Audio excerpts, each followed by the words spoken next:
Folks, Black Star Network is here. Hold no punches. I'm real revolutionary right now. Support this man, black media. He makes sure that our stories are told. Thank you for being the voice of Black America, Roland. Stay black. I love y'all. All momentum we have now, we have to keep this going. The video looks phenomenal. See, there's a difference between Black Star Network and black-owned media and something like CNN. You can't be black-owned media and be scared. It's time to be smart. Bring your eyeballs home. You dig?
Today is Friday, July 7, 2023. Coming up on Roland Martin Unfiltered, streaming live on the Black Star Network. The Biden economy, Bidenomics continues to do well. June job numbers reports indicates the black unemployment rate contributes to the 90% rise in the nation's unemployment rate. We'll also, though, examine the overall numbers on how we've added more jobs. Also, conservatives are doing their best to rewrite history. In Oklahoma, the state superintendent of schools, this idiot, actually said teaching about the Tulsa Race Massacre is okay, just leave out the black part. How? Justice for Greenwood Foundation founder Damario Solomon-Simmons will join me to talk about how stupid this fool is in Oklahoma. New York lawmakers are going after legacy admissions. The executive director of the FERB, Democrats for Education Reform, will join me to explain the Fair College Admissions Act. In Chicago, leaders are accusing the school system of racial discrimination and unfairly firing 7 black principals. Speaking of principals, remember that white teacher in Philadelphia, white principal in Philadelphia who wouldn't give the sister a diploma? Guess what? She ain't the principal anymore. Plus, Twitter has a new rival. One of the founders of the app, Spill, will join me to talk about their app. It's time to bring the funk. I'm Roland Martin Unfiltered on the Black Star Network. Let's go. He's got it. Whatever the miss, he's on it. Whatever it is, he's got the scoop, the fact, the find. And when it breaks, he's right on time and it's rolling. Best believe he's knowing. Putting it down from sports to news to politics. With entertainment just for kicks, he's rolling.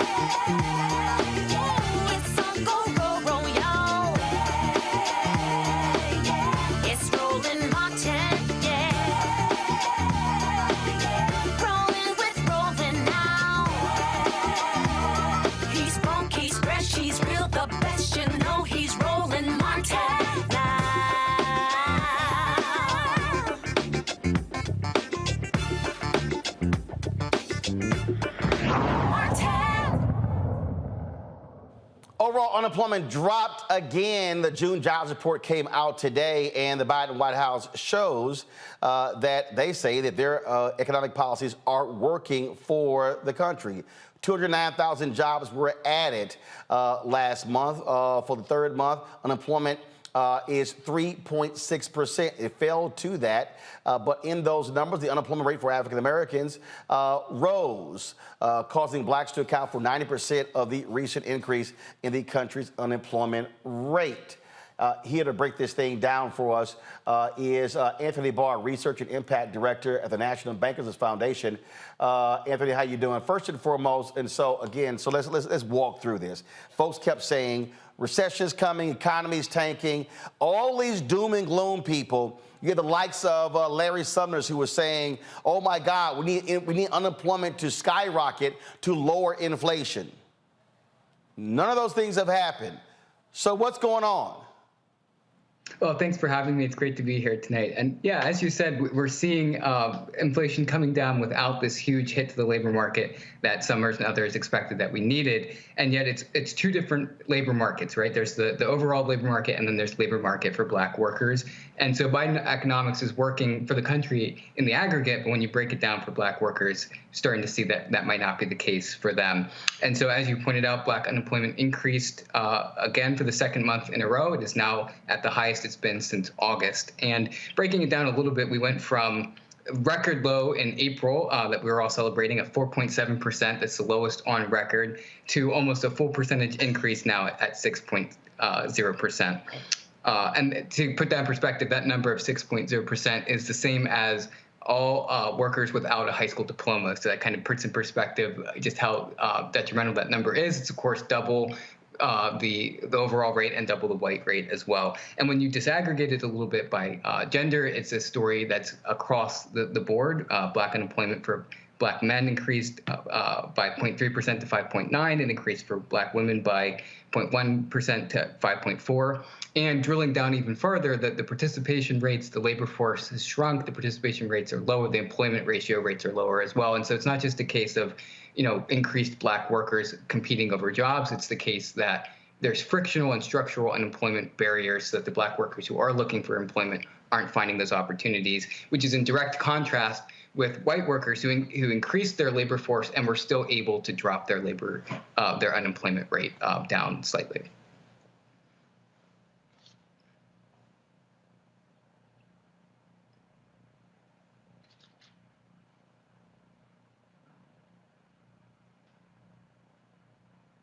Roland, you still there? Did I lose you?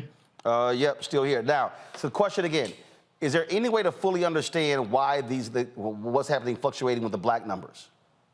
So when I look at it from a sector standpoint, I'm not seeing anything stand out in terms of specific sectors. And so this seems like kind of a broad pattern where, as we're seeing the labor market start to weaken and cool, the employers are able to be a little bit more discriminatory about who they're hiring. And so this is a pattern that we see throughout the literature, where you've got last in, first out, and as the labor force cools, black workers are the first to not be hired. And so the way that I'm reading this is saying, okay, as you're increasing the number of white workers in their labor force, employers are filtering them into jobs, and they're overlooking black workers who may be talented and able to take those jobs because they have that ability to show preference.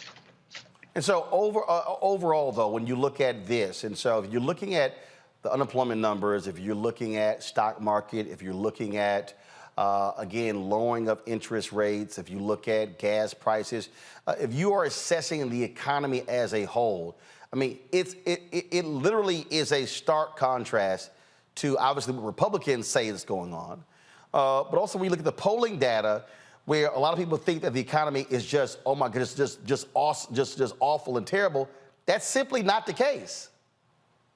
Yeah, so again, that seems to be the two-track story, right? That overall the economy is doing quite well, despite these interest rate hikes that are supposed to slow down the number of jobs being added and cool consumer demand and things like that. We're not seeing that really reflected in that side of things. But then in terms of the situation for black workers in particular, it does seem like all of the gains that we've seen in the last several months are starting to be erased. And there's an increased inability to be sorted into jobs.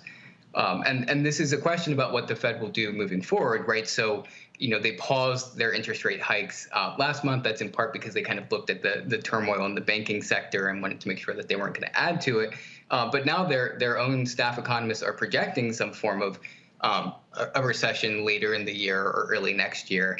And so it's a question: are you going to hike into that? Are you going to make those conditions even worse, and do that in a way that will have a disproportionate impact on Black workers? Or are you going to say, let's continue to wait and see if this 2-month increase in Black unemployment is a trend, and if so, maybe we'll pause a little bit further into the future and allow some time for the current rates to already work their way through the system before we see how much further we need to push on it.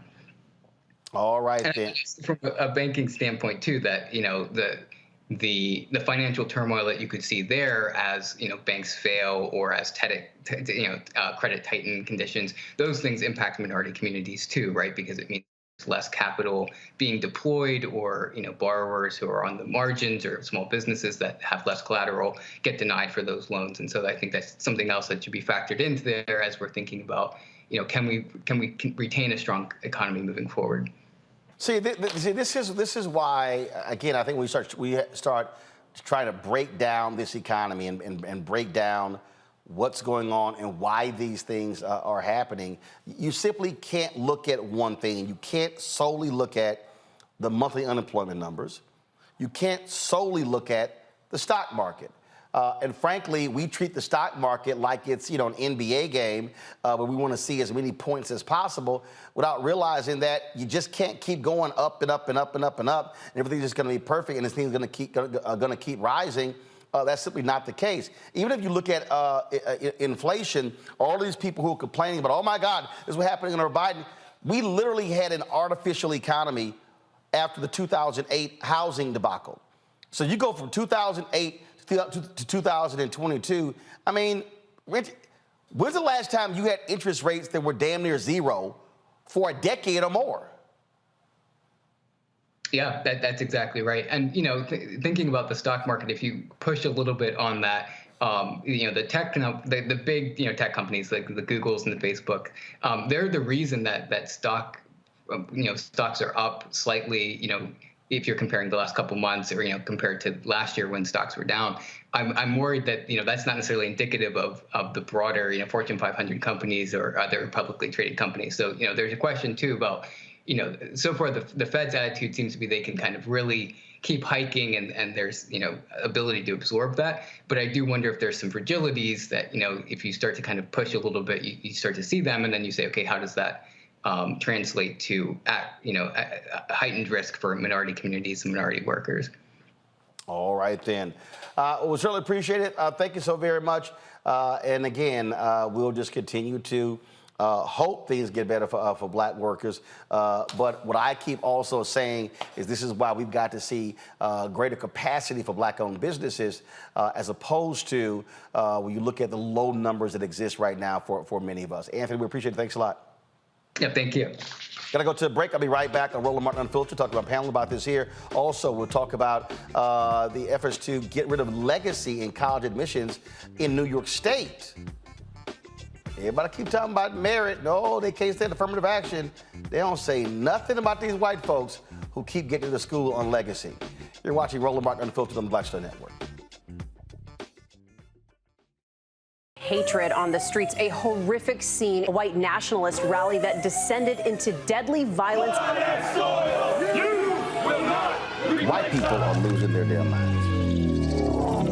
An angry pro-Trump mob storms the U.S. Capitol. We've seen We're about to see the rise of what I call white minority resistance. We have seen white folks in this country who simply cannot tolerate Black folks voting. I think what we're seeing is the inevitable result of violent denial. This is part of American history. Every time that people of color have made progress, whether real or symbolic, there has been what Carol Anderson at Emory University calls white rage as a backlash. This is the rise of the Proud Boys and the Boogaloo Boys. America, there's going to be more of this. Here's all the Proud Boys, guys. This country is getting increasingly racist in its behaviors and its attitudes because of the fear of white people. The fear that they're taking our jobs, they're taking our resources, they're taking our women. This is white fear.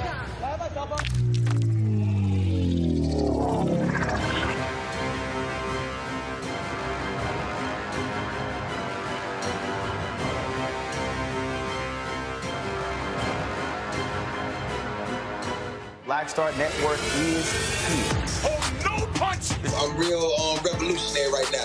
Thank you for being the voice of Black America. All momentum we have now, we have to keep this going. The video looks phenomenal. See, there's a difference between Black Star Network and black-owned media and something like CNN. You can't be black-owned media and be scared. It's time to be smart. Bring your eyeballs home. You dig? Farquhar, executive producer of Proud Family. Bruce Smith, creator and executive producer of The Proud Family, Louder and Prouder. And you're watching Roland Martin Unfiltered.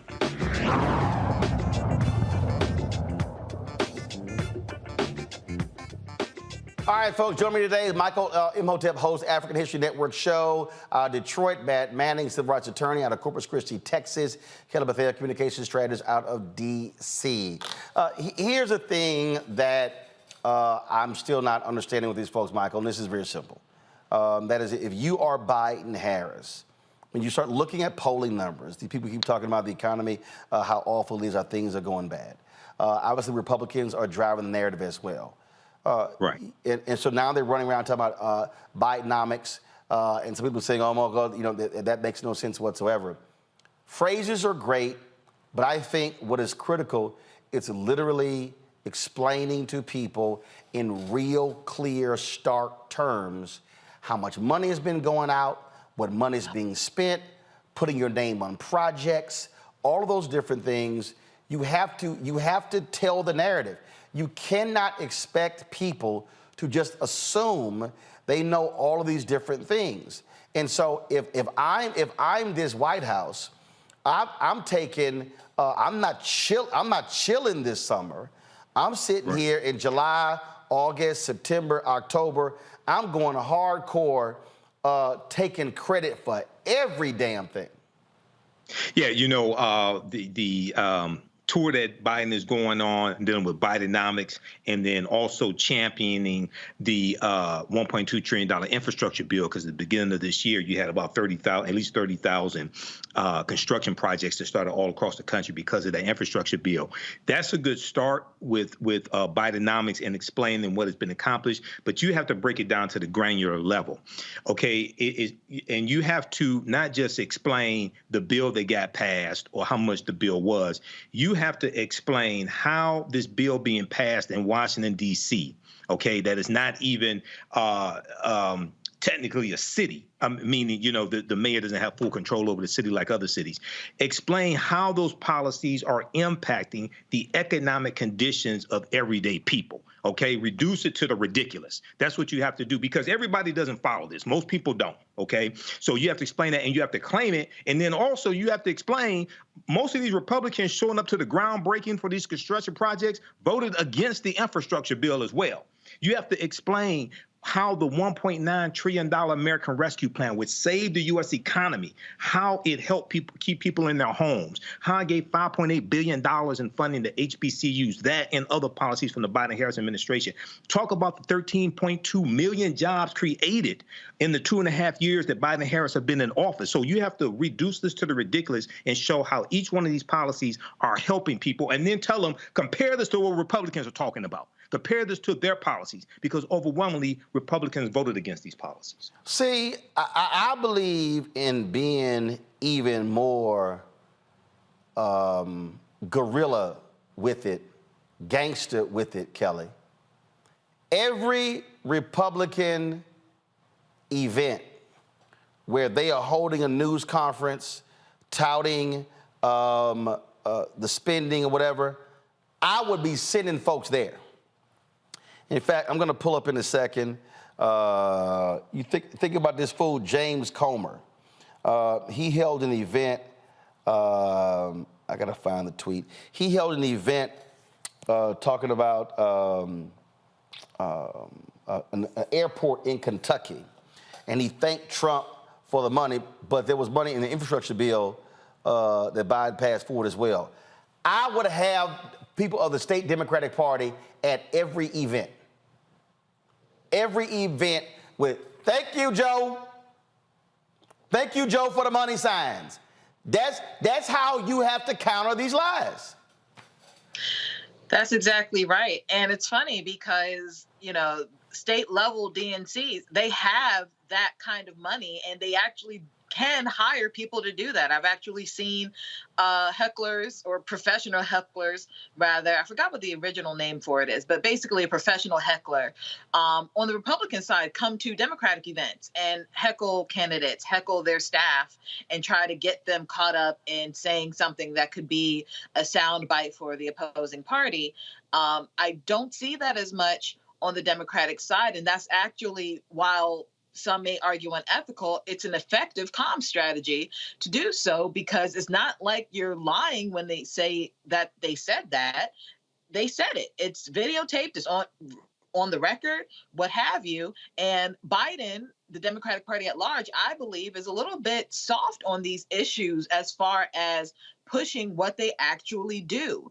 I feel like the opposing parties that be are really controlling the narrative as to what this administration is doing. And that's simply not fair to anyone. It's not fair to the American people who frankly don't know what the truth is. It's not fair to the administration, who is trying to do everything they can for American citizens. And it's not fair to just how the political landscape is as a whole, because what's going to be on record is a lie, not what actually is happening. When I was at Texas A&M, Matt, Peter Roussel, he was deputy press secretary to Vice President George H.W. Bush. And he was an adjunct professor at Texas A&M after he left the White House. And Peter said something to me that I never forget. He said, Roland, he said, never not pat yourself on the back. I was like, interesting. Because we always hear, oh, no, don't pat yourself on the back. You're going to break your hand doing so. He said, no. He said, you know why you pat yourself on the back? Because it ain't no guarantee somebody else will. He said, always tell your story.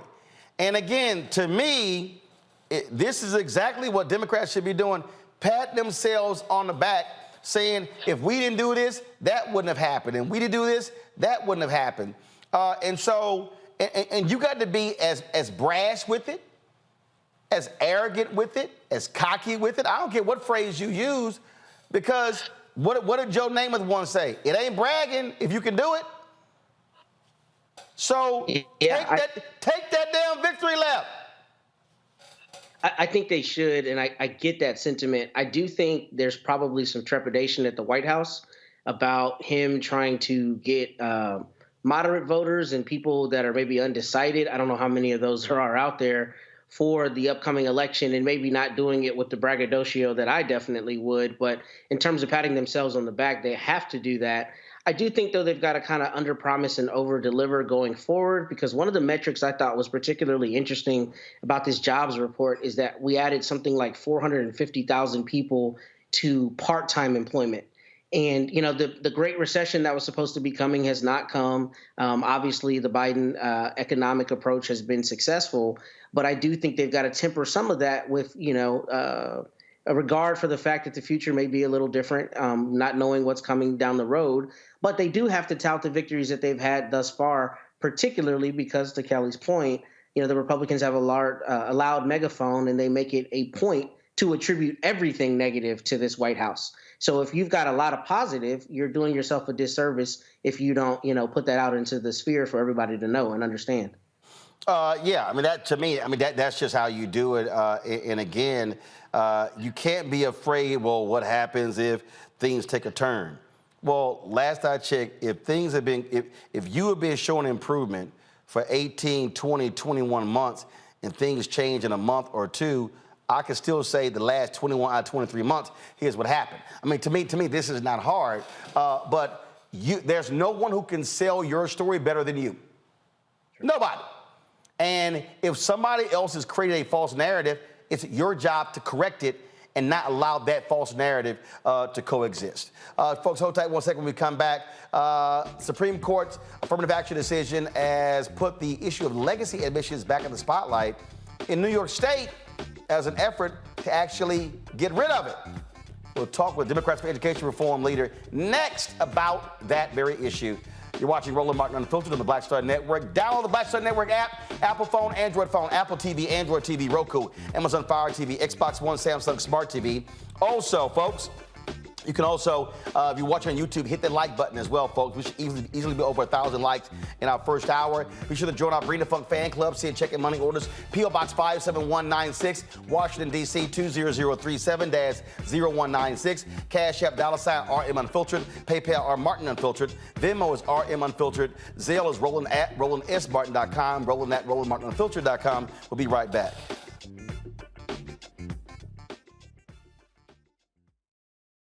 Early days on the road, I've learned, well, first of all, as a musician, I studied not only piano, but I was also drummer and percussion. I was all city percussion as well. So I was one of the best in the city on percussion. There you go. Also studied trumpet, cello, violin, and bass, and any other instrument I could get my hand on. And with that study, I'd learned again what was for me. I learned what it meant to do what the instruments in the orchestra meant to each other in the relationships. Right. So that prepared me to be a leader. That prepared me to lead orchestras and to conduct orchestras. That prepared me to know to be a leader of men, they have to respect you and know that you know the music. You have to be the teacher of the music. You have to know the music better than anybody. There you go.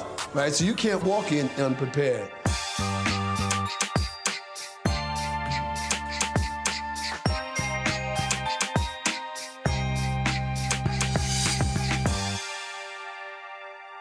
When you talk about blackness and what happens in black culture, we're about covering these things that matter to us, speaking to our issues and concerns. This is a genuine people-powered movement. There's a lot of stuff that we're not getting. You get it, and you spread the word. We wish to plead our own cause.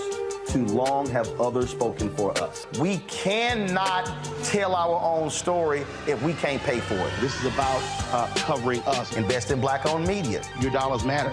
We don't have to keep asking them to cover our stuff. So please support us in what we do, folks. We want to hit 2,000 people, $50 this month, raise $100,000. We're behind 100,000, so we want to hit that. Y'all money makes this possible. Check some money orders. Go to P.O. Box 57196, Washington, D.C. 20037-0196. The Cash App is $RM Unfiltered. PayPal is R Martin Unfiltered. Venmo is RM Unfiltered. Zelle is Roland at RolandSMartin.com. Hi, I am Tommy Davidson. I play Oscar on Proud Family, Louder and Prouder. I don't play Sammy, but I could. Or I don't play Obama, but I could. I don't do Stallone, but I could do all that. And I am here with Roland Martin on Unfiltered.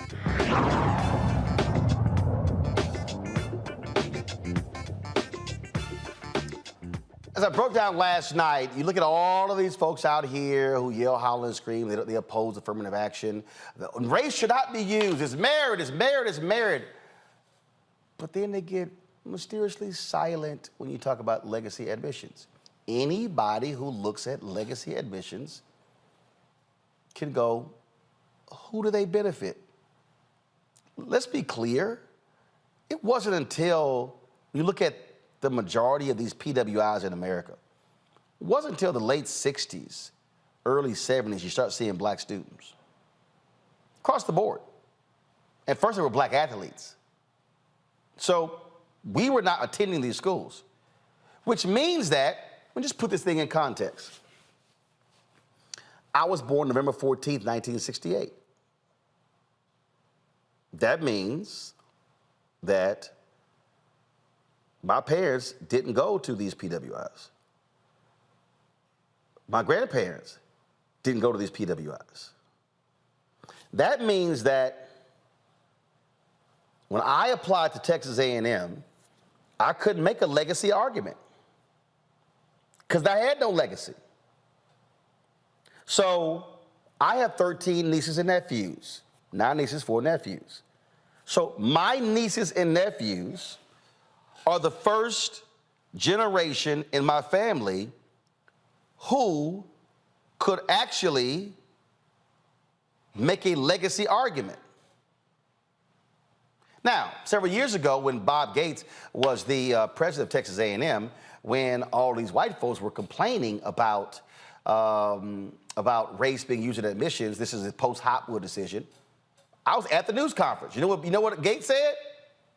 We're not going to use legacy. Oh, my goodness, then white Aggies lost their mind.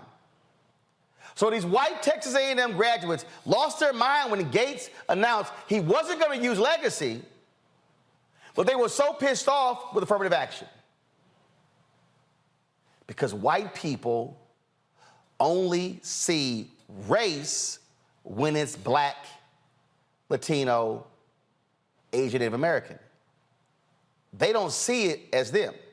Legacy benefits more white people than anybody else in this country, yet they never want to talk about that. Well, we talked about earlier this week the lawsuit filed in Boston by a civil rights group against them. Well, in New York, they came close last year to actually banning legacy in admissions in its colleges and universities.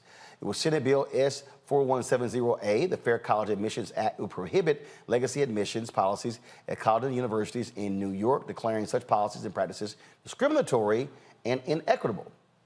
Well, the Executive Director for Education Reform New York, Jacqueline Martell, joins me right now. Jacqueline, glad to have you here. So, how close did y'all get?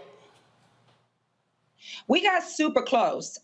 We actually got it through the Senate and our assembly, but then we had some groups who were against it that obviously endowment from these schools and from families who, give huge contributions to the school. And so it is something that we will continue to push in the next legislative session. We got very close.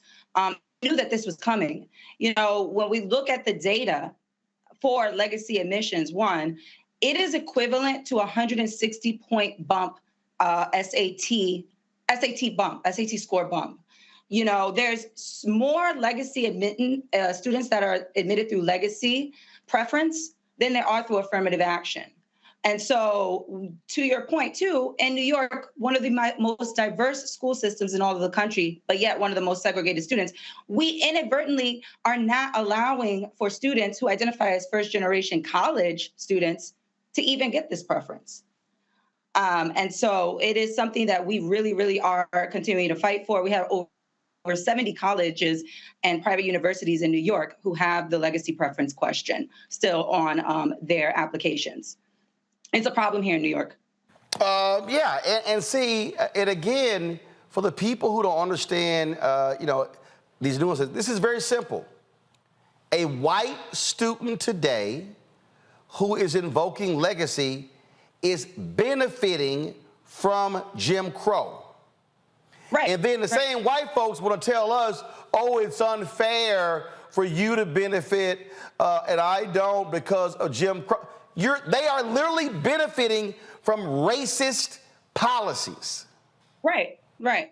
They're benefiting from racist policies because they have access to affluence and to wealth, quite frankly.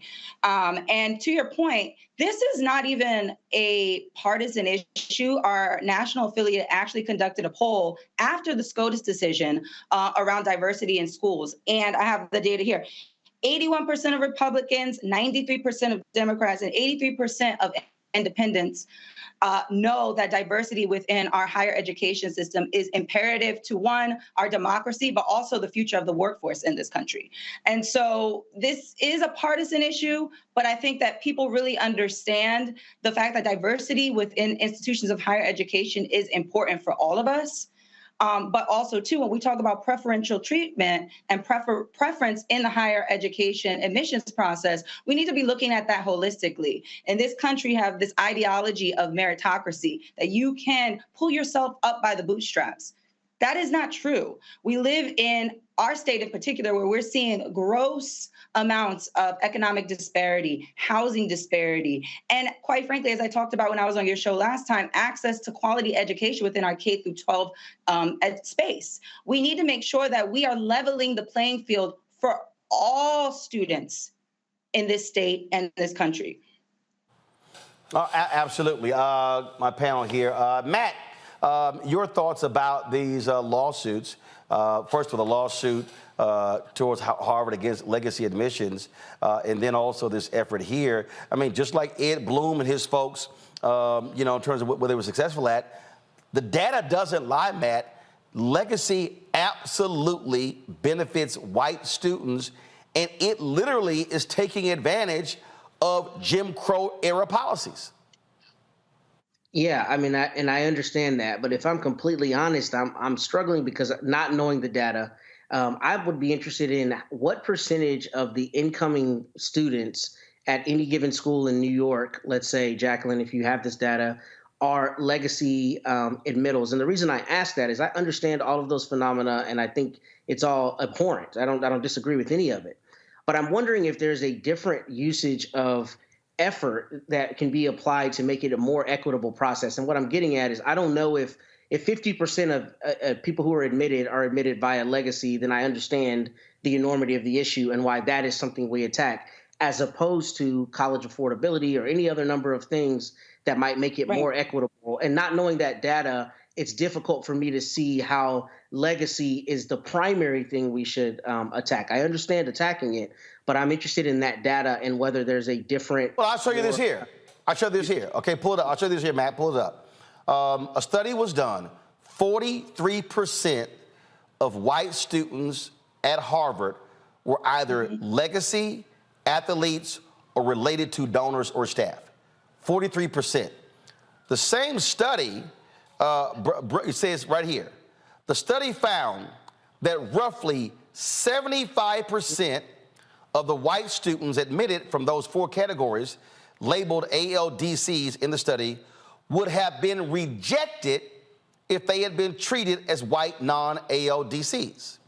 So the reality is this is almost 70% of all legacy applicants are white, compared with 40% of all applicants who do not fall under those categories the authors found. And so this is obviously just a Harvard.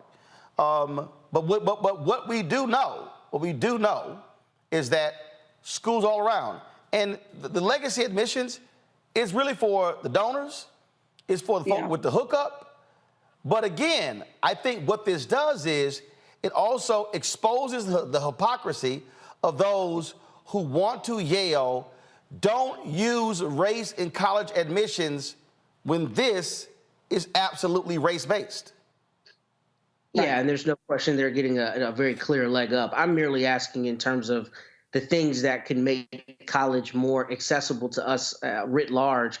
What are those phenomena, and whether legacy falls, at the top of that? Because I don't disagree with you. There's a lot of intellectual dishonesty, and we know that. We know that they scream meritocracy, and they're the first to put down legacy because they know that gets them the shoe in where they're otherwise not qualified. I understand that, but in looking at the overall picture, Jacqueline, what does the data say in terms of first-year admits and legacy as opposed to non-legacy students? What percentage in New York, for instance, are legacy students, if you have that? That's a great question. One of the key issues that we actually have when it comes to understanding the data is that we don't get disaggregated data within this state.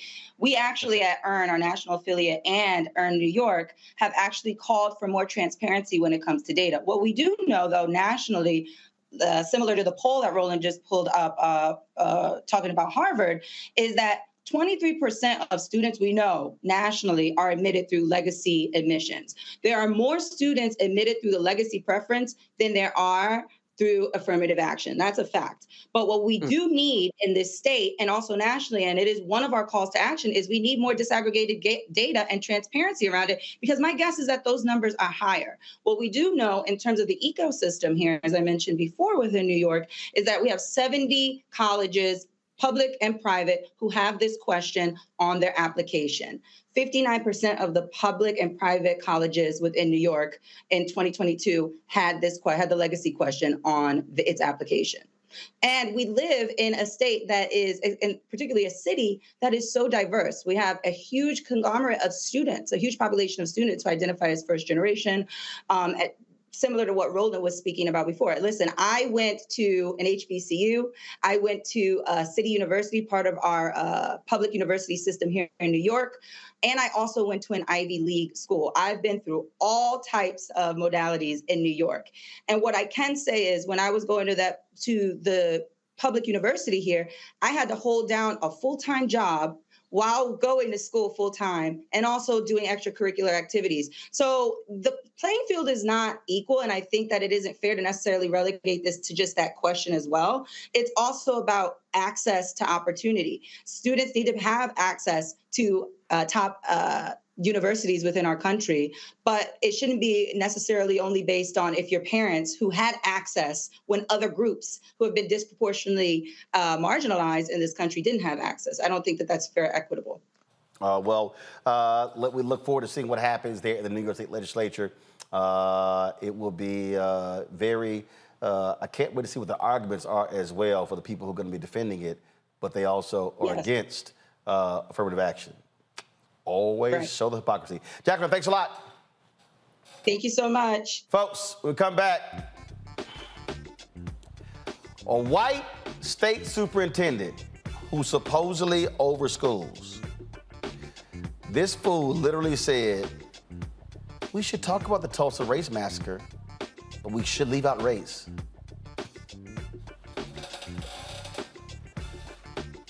The shit is called the Tulsa Race Massacre. I'll be back on Roland Martin Unfiltered on the Black Star Network.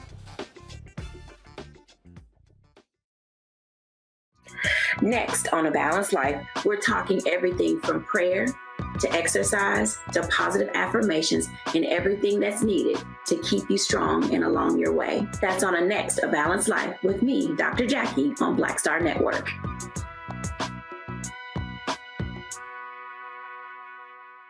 On the next Get Wealthy, did you know that the majority of households headed by African American women don't own a single share of stock? No wonder the wealth gap continues to widen. Next on Get Wealthy, you're going to hear from a woman who decided to change that. Have been blessed with good positions, good pay. But it wasn't until probably in the last couple of years that I really invested in myself to get knowledge about what I should be doing with that money and how to productively use it. Right here on Get Wealthy on Black Star Network. Up next on The Frequency with me, Dee Barnes, the shooting of Megan Thee Stallion and the subsequent trial of Tory Lanez. Megan has been treated like the villain. The experience that Megan went through is something that all Black women face when we are affected by violence. This is something that's called misogynoir. There's a long history of characterizing Black women as inherently bad in order to justify our place in the society. Next on The Frequency with me, Dee Barnes. Hi, I'm Jo Marie Payton, voice of Sugar Mama on Disney's Louder and Prouder Disney Plus, and I'm with Roland Martin on Unfiltered.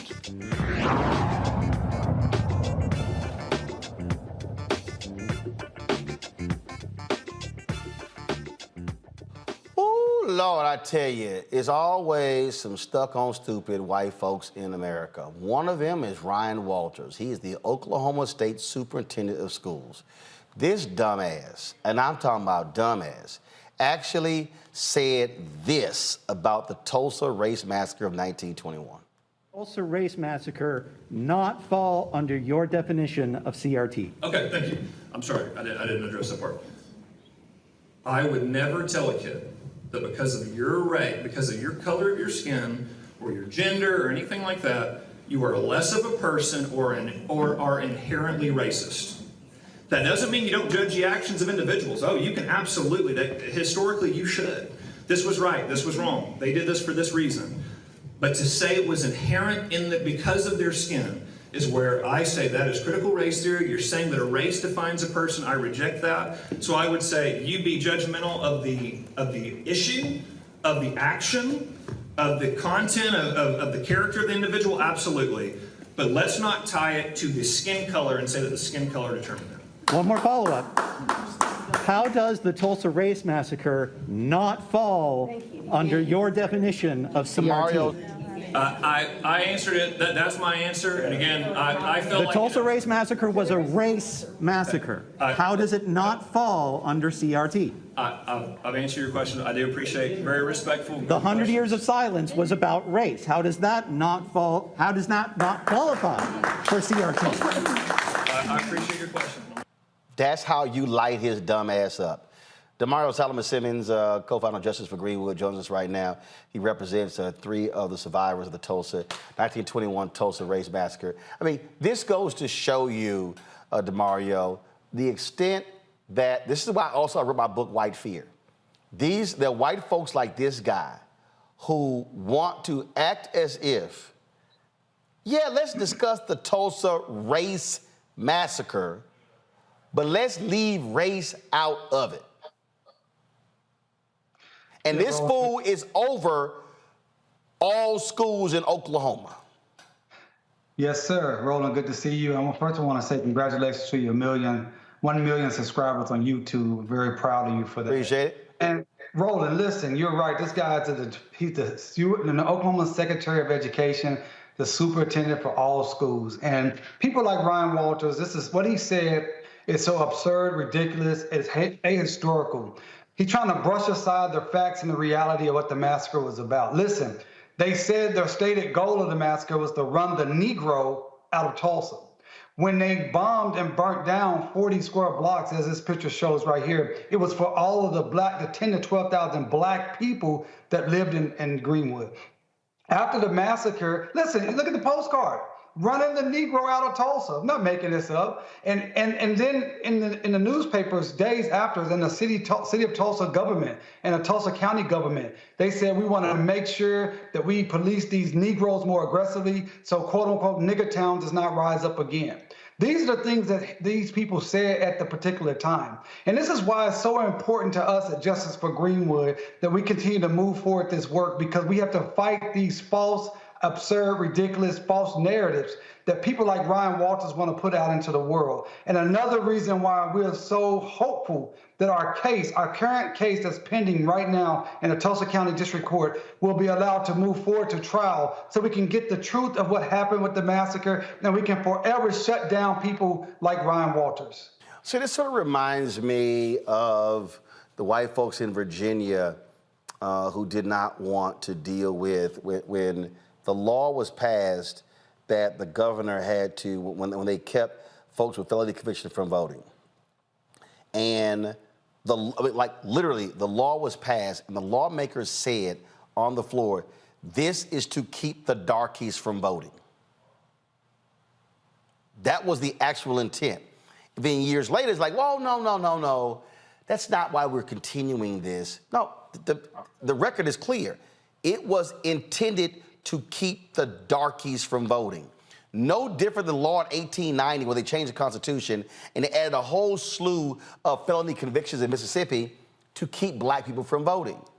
So there are white folks in this country who want to deny exactly why laws were created, and those same laws are still impacting us today, but then they want to say, oh, no. The intent and the motive has changed. The motive is the same. Well, it's racial gaslighting, Roland, at its finest, because not only do they want to be able to talk about laws that we know are specifically based upon race, or things like the massacre was specifically based upon race, when it's something that's going to help us, then they say, oh, we don't want to do it that way. Think about the 14th Amendment. You know, the Supreme Court just gutted, utilizing the 14th Amendment, just passed some terrible laws last week dealing with college admissions, LGBT rights, et cetera, right?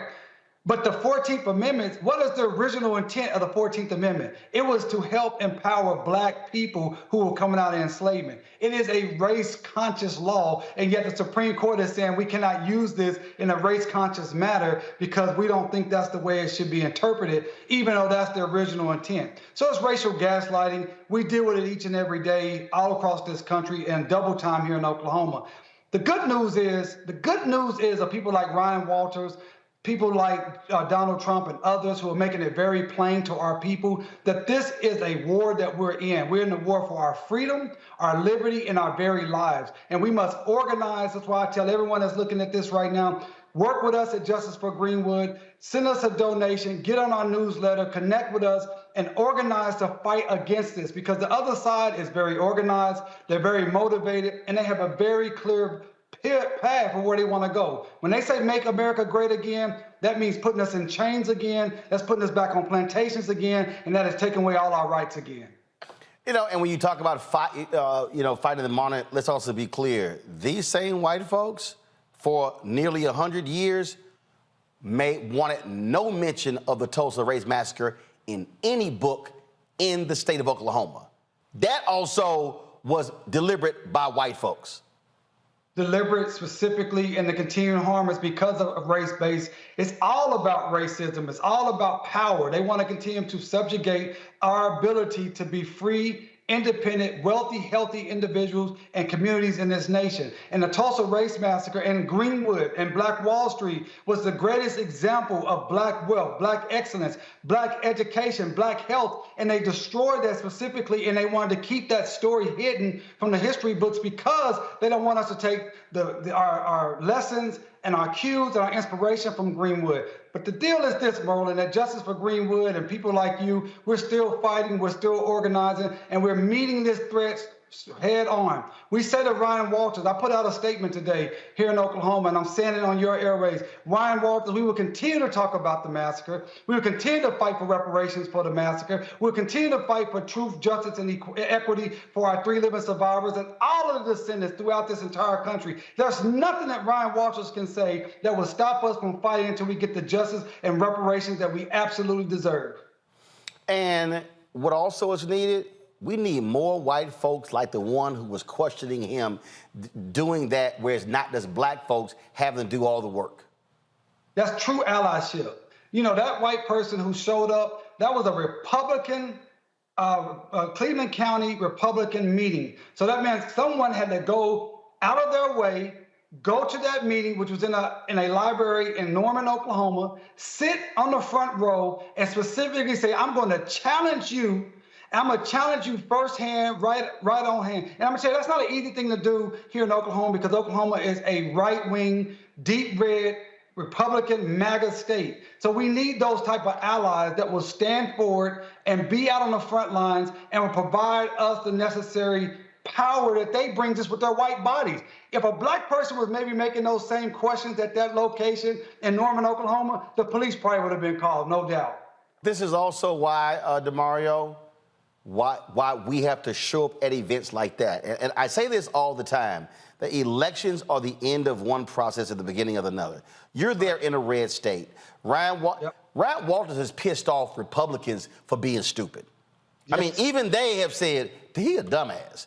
They've stripped him of his powers. But this is the kind of stuff where I'm saying we got to show up at town halls, at events like that, to challenge these folks, had a camera rolling, and to force them to answer, to show how stupid they are.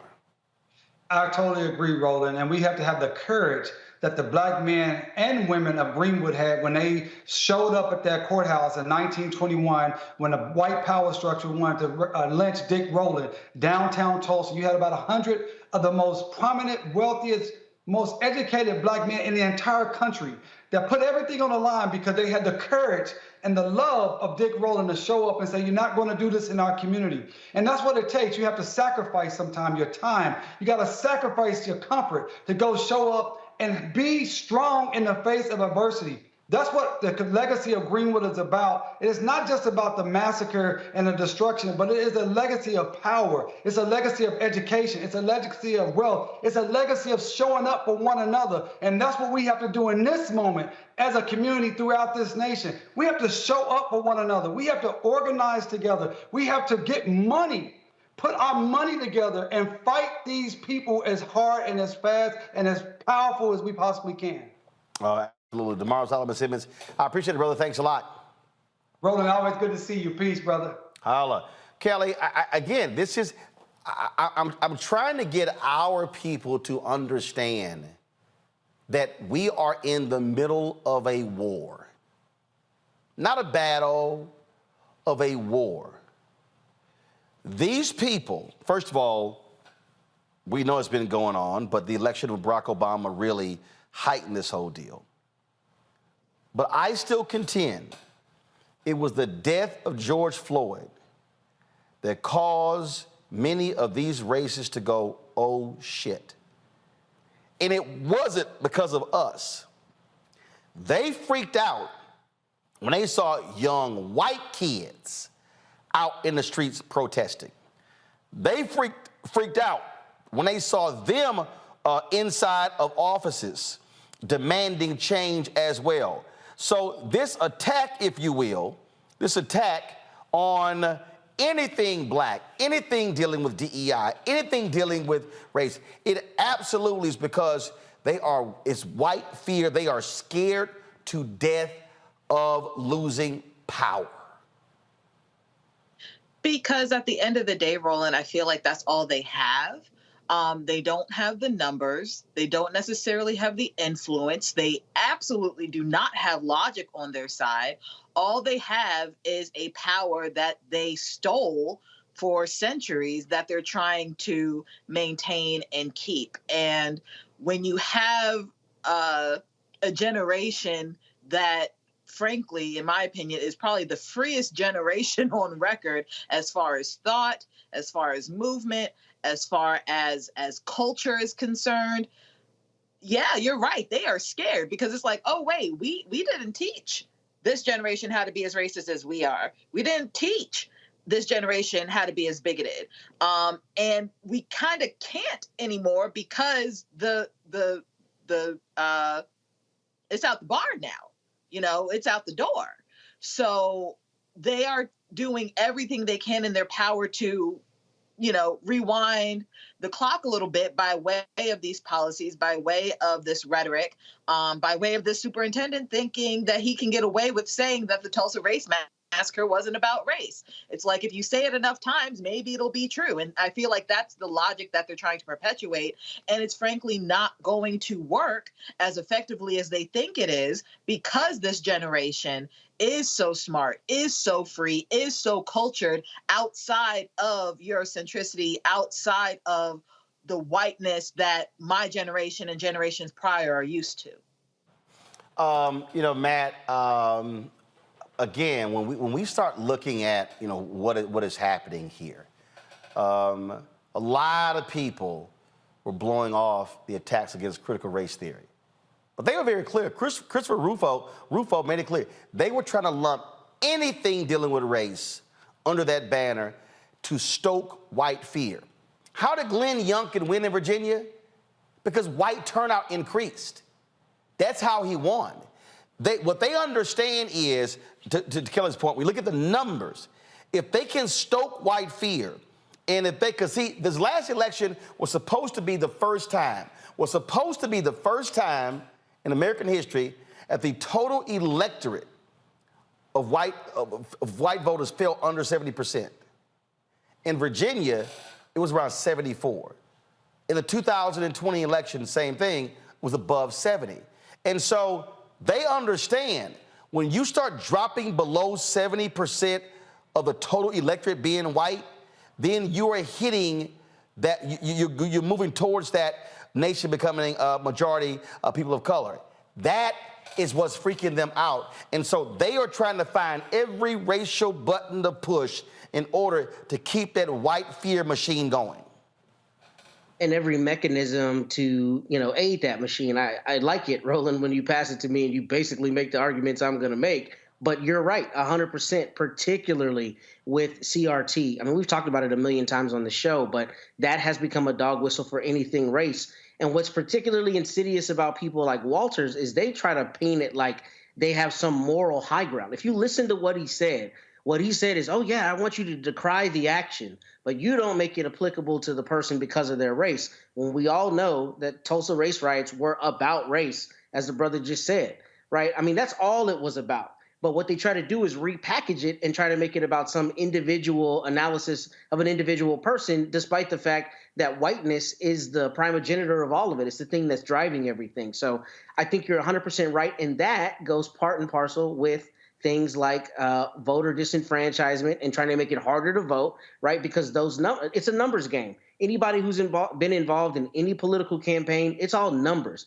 It's all where you're going to get the biggest turnout on your boxes, what's the best precinct, all that stuff is all numbers. So it's all metrics, and it's all a matter of decreasing the numbers of us participating and increasing relatively the numbers of them participating as the overall number dwindles. So I think you're exactly right in your analysis. This right here, Michael, is why I spend so much time trying to explain to black people, don't get caught up in dumb shit. don't get caught up in these silly arguments and these silly debates, things along those lines. I mean, here's a perfect example. And I had to sit here and so you take Brianna Joy Gray. She tweeted this nonsense earlier. Endorsing Joe Biden now is a betrayal of progressive interest. It was true of Bernie Sanders' endorsement and is true of AOC.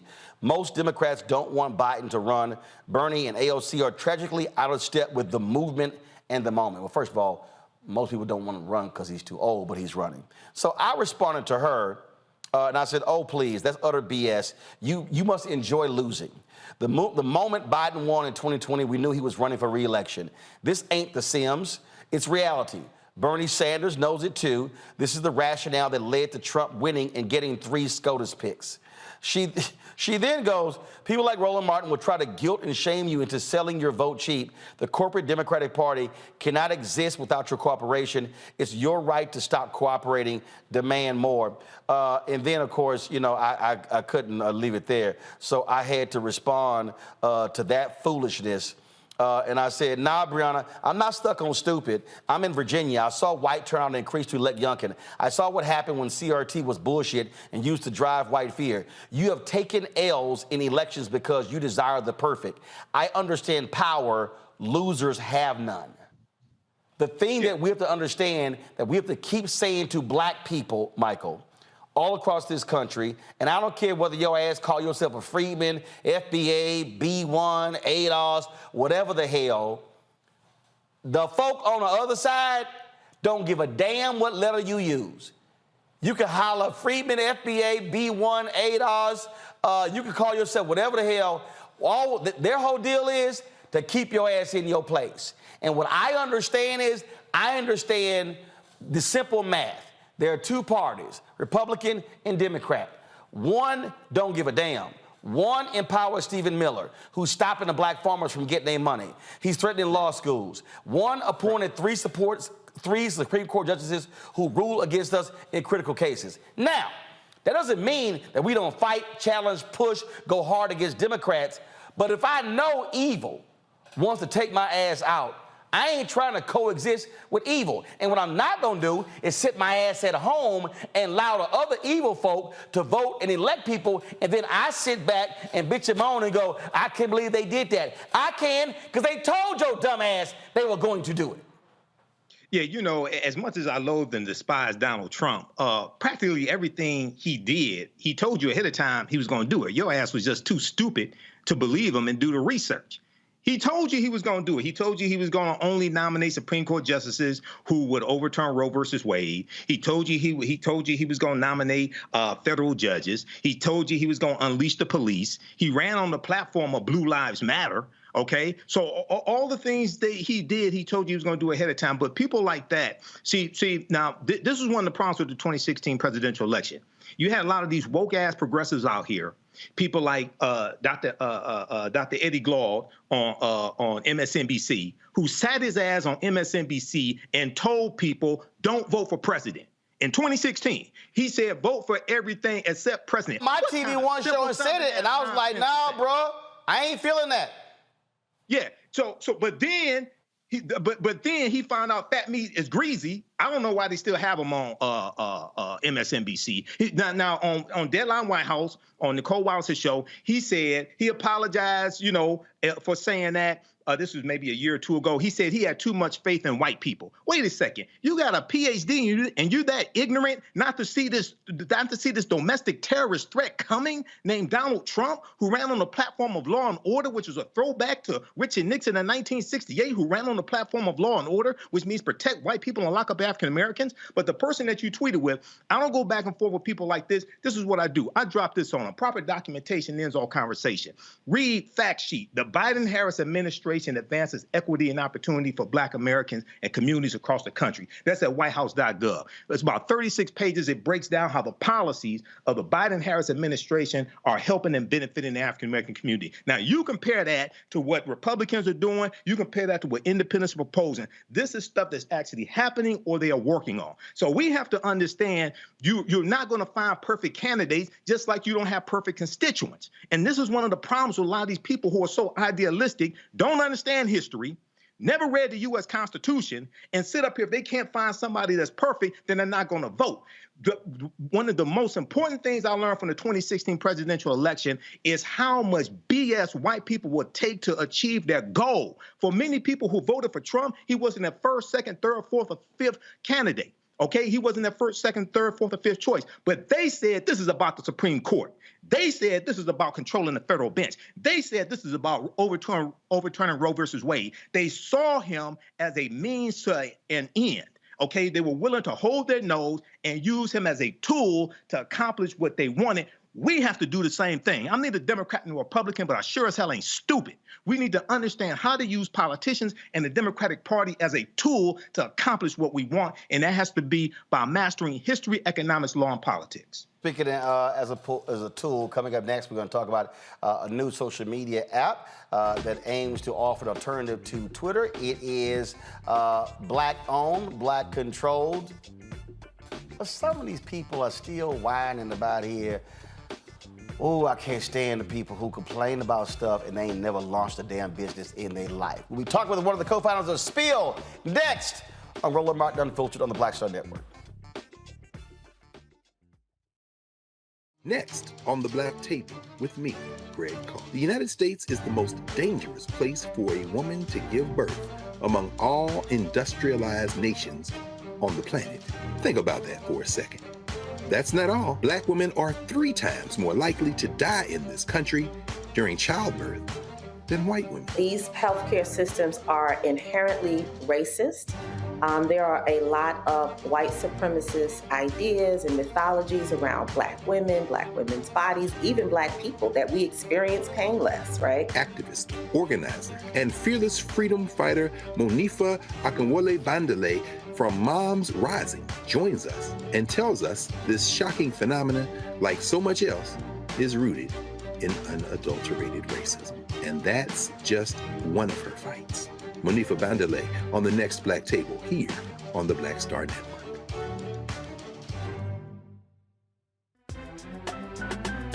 I'm Faraji Muhammad, live from LA. And this is The Culture. The Culture is a two-way conversation. You and me. We talk about the stories, politics, the good, the bad, and the downright ugly. So join our community every day at 3 p.m. Eastern and let your voice be heard. Hey, we're all in this together. So let's talk about it and see what kind of trouble we can get into. It's The Culture, weekdays at 3, only on the Black Star Network. Hello, I'm Jamia Pugh. I am from Coatesville, Pennsylvania, just an hour right outside of Philadelphia. My name is Jasmine Pugh. I'm also from Coatesville, Pennsylvania. You are watching Roland Martin Unfiltered. Stay right here.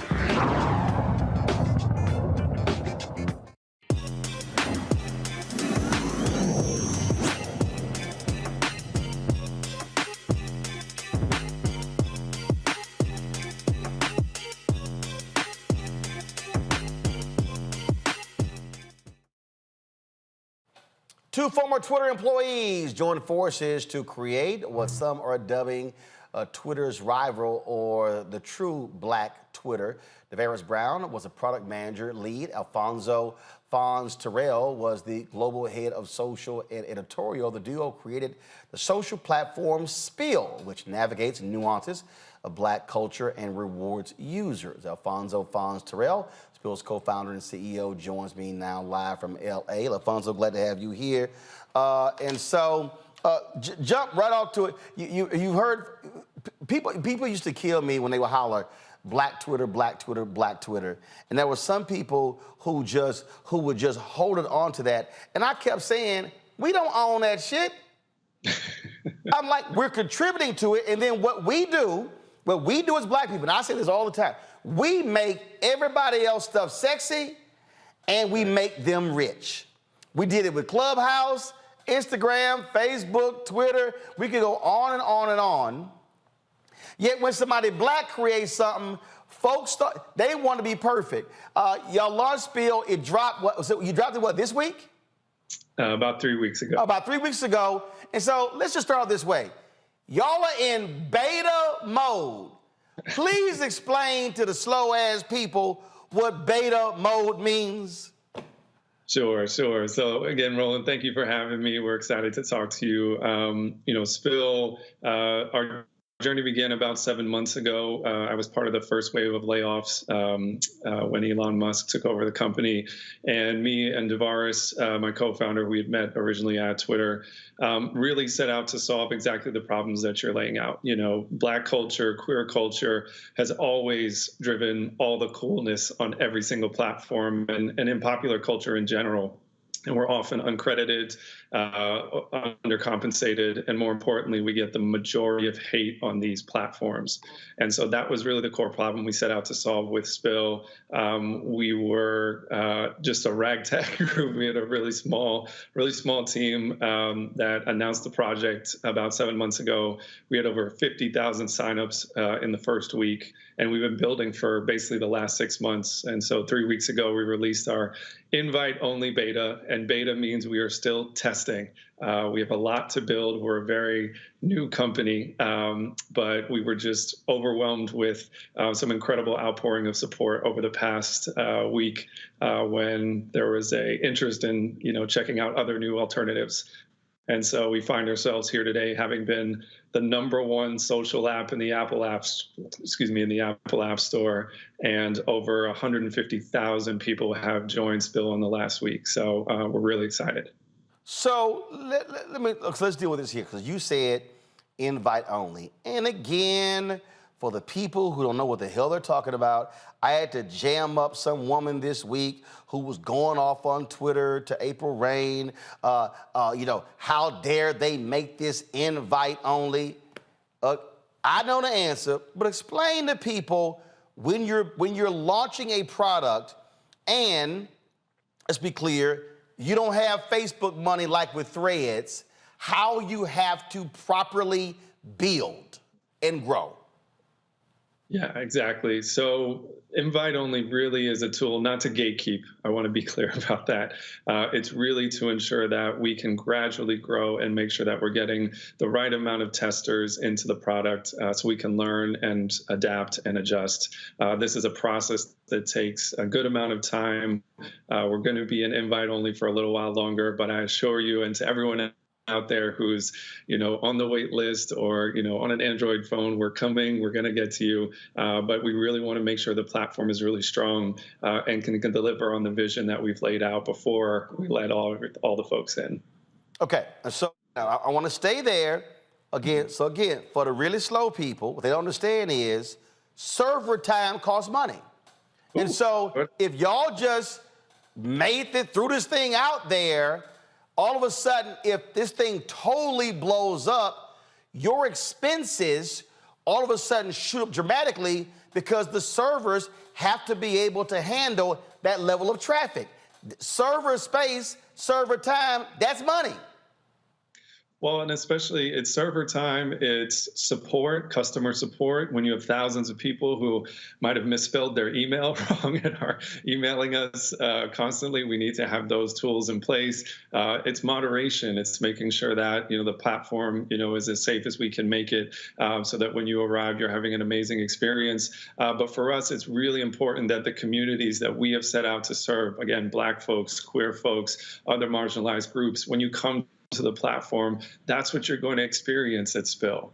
Anyone can join, but you are going to see these communities that that we come from and that what we're supporting. And yeah, this Spill here, and shout out to Questlove and everyone. It's been really beautiful to see that happening in real time, but we have to make sure we build this intentionally so that it doesn't turn into what we already know social media can devolve into. Well, and again, as somebody who created this show, the goal was always a network, but I couldn't build the network first. I had to build the show. I had to do proof of concept.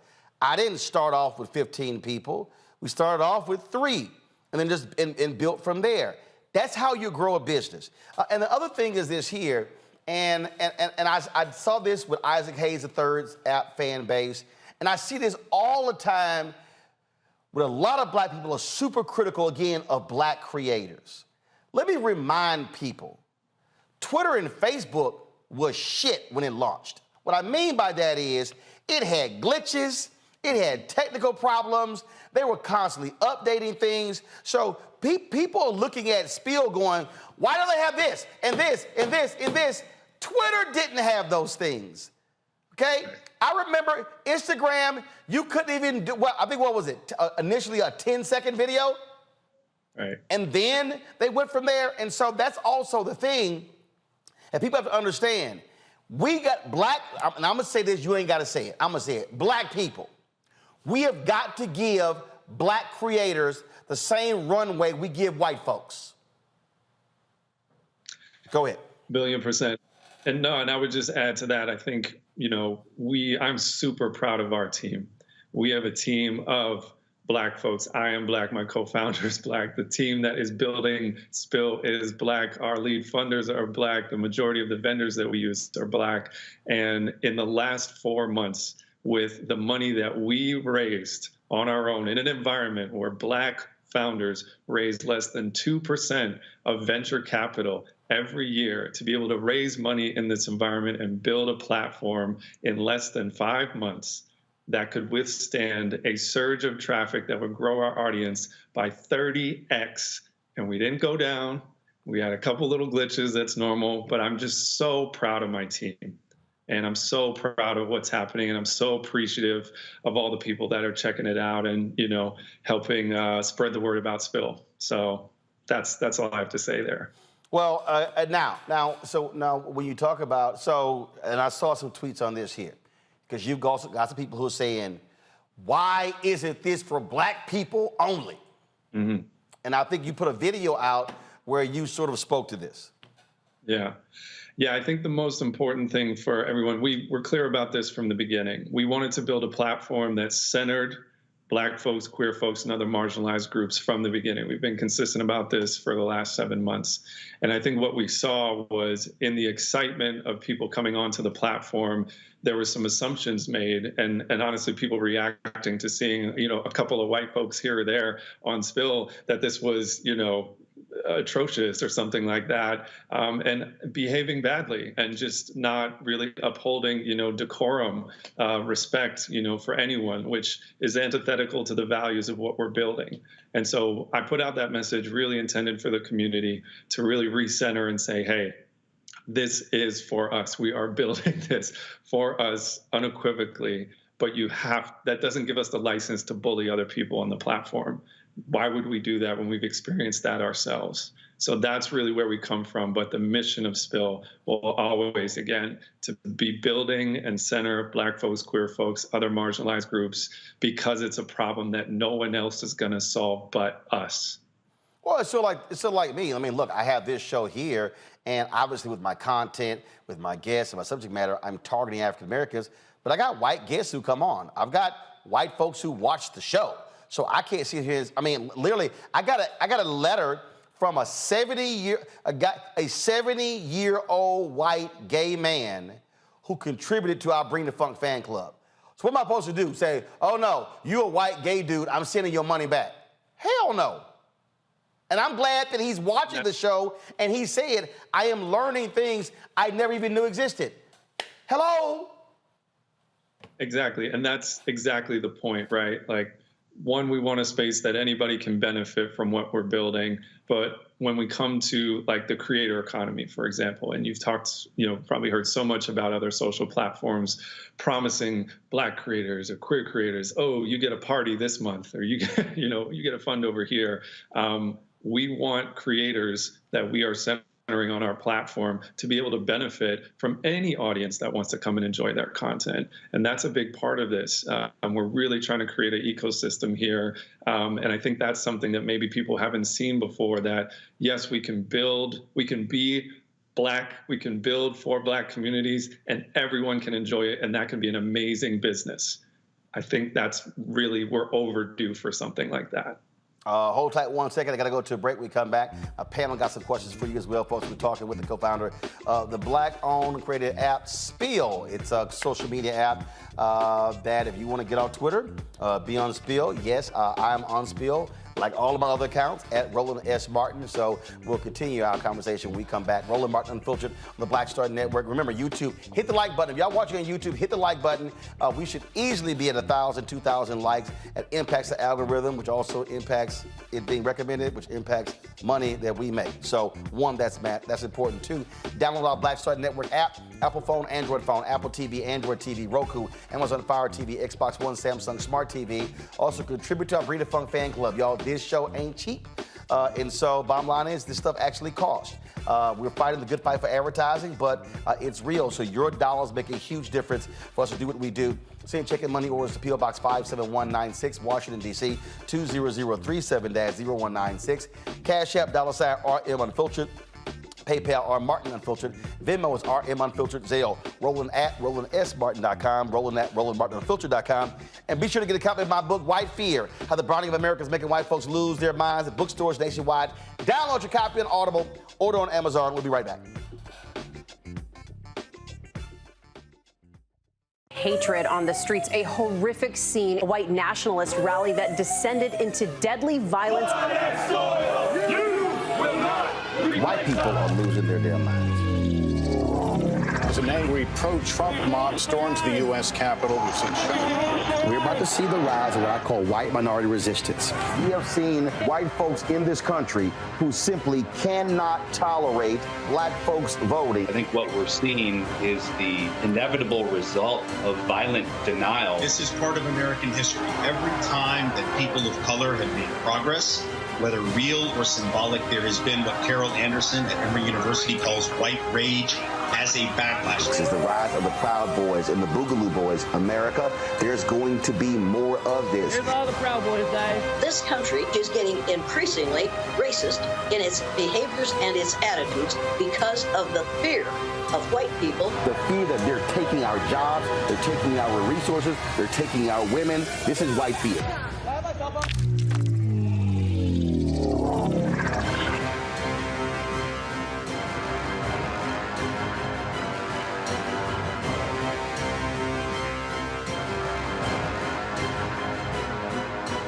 Black Star Network is here. Oh, no punch! I'm real revolutionary right now. Thank you for being the voice of Black America. All momentum we have now, we have to keep this going. The video looks phenomenal. See, there's a difference between Black Star Network and Black-owned media and something like CNN. You can't be Black-owned media and be scared. It's time to be smart. Bring your eyeballs home. You dig? Hey, what's up, y'all? I'm Devon Frank. I'm Dr. Robin B., pharmacist and fitness coach, and you're watching Roland Martin Unfiltered.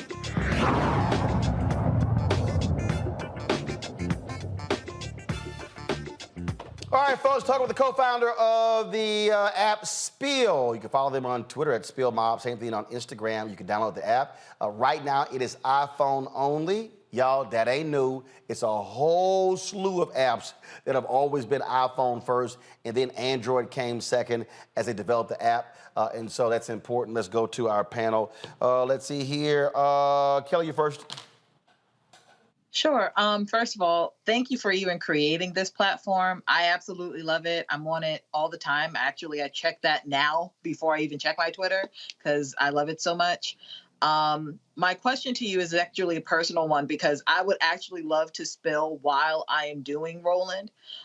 Is there in the future going to be a desktop version similar to other platforms? And also, how can I help out? I'm already on Spill. First of all, amazing. Thank you. We are so happy to hear that. That means so much. We do have desktop on the roadmap. I won't say it's coming immediately soon. The priority next is going to be Android, among a few other things. But it is definitely on the roadmap, and we know we want to make the tools, especially for journalists and other content creators in the space, to be as easy as possible to use the platform. So more to come there. And then, yeah, how to help spread the word. We are dropping a special code just for you guys here on Roland Martin. If anybody wants to join Spill, the code is SPILLMOB, SPILLMOB. So just share it with your friends and your networks and let them know that this is really for us. First of all, repeat that again. Say it again. SPILLMOB. So, SPILLMOB. So that's the promo code for the Roland Martin Unfiltered family? Yes, you guys got it. All right, folks, y'all got it right there. So stop sending me tweets saying, "Yo, how can I get the hookup for a code?" This is why you got. This is why you got to support this show and watch this show. Let's see here. Let's go to Matt. So first, Fonz, congratulations. This is extraordinary. I'm super happy for you, and it sounds like y'all have done everything you could possibly do to make an extraordinary platform. But to that end, I actually had a question for you about less about the platform and more about your venture capital kind of progress. So what advice would you have for other Black creators who want to create things but maybe don't know how to go through the VC process? What did you find in terms of best practices to really optimize that process? It's a great question. This is my first venture-backed startup, so I had a lot of the same questions when we began, and I think it really does underscore the importance of Black-owned media networks so that we can tap into the incredible emerging Black tech community. We're happy to share some information. In fact, if you guys pop on Spill, we'll share some of this after the show. But yeah, I reached out. I was just fortunate enough to be in the circles. Having joined Twitter, I would have known no one in the venture space, but I reached out to other Black employees at Twitter, and I was just like, how do we do this? And my co-founder has an incredible amount of experience in fundraising, and that was really how we began. But it really underscores the importance of these networks that if you don't ask, and we're available again on Spill, you can hit us up. You will never know, and we need to distribute this information amongst our community. But there are incredible funds out there. I want to shout out Mac Venture Capital, our lead investor, who it's Black owned. They support macro films as well. There's an incredible network of, again, Black owned firms or, Black VCs who are out there and looking for us. And if I can, offer any advice just for people thinking about starting something or building something, do it. Just do it. The only difference between you and anybody else you've seen out there is audacity. That's the one message I would love to pass along, because that's how we got here. All right, then. Michael. Yes. Hey, Alfonso, this is fantastic, and I'm trying to sign up right now. Now, did you say that this is only for iPhone users? Because it's in my Google Play Store. Is it available on Android? It is not. So thank you for calling that out. Okay. There are some imposters out there. So just so everybody knows, we are not on Android yet. We're working on getting that taken down.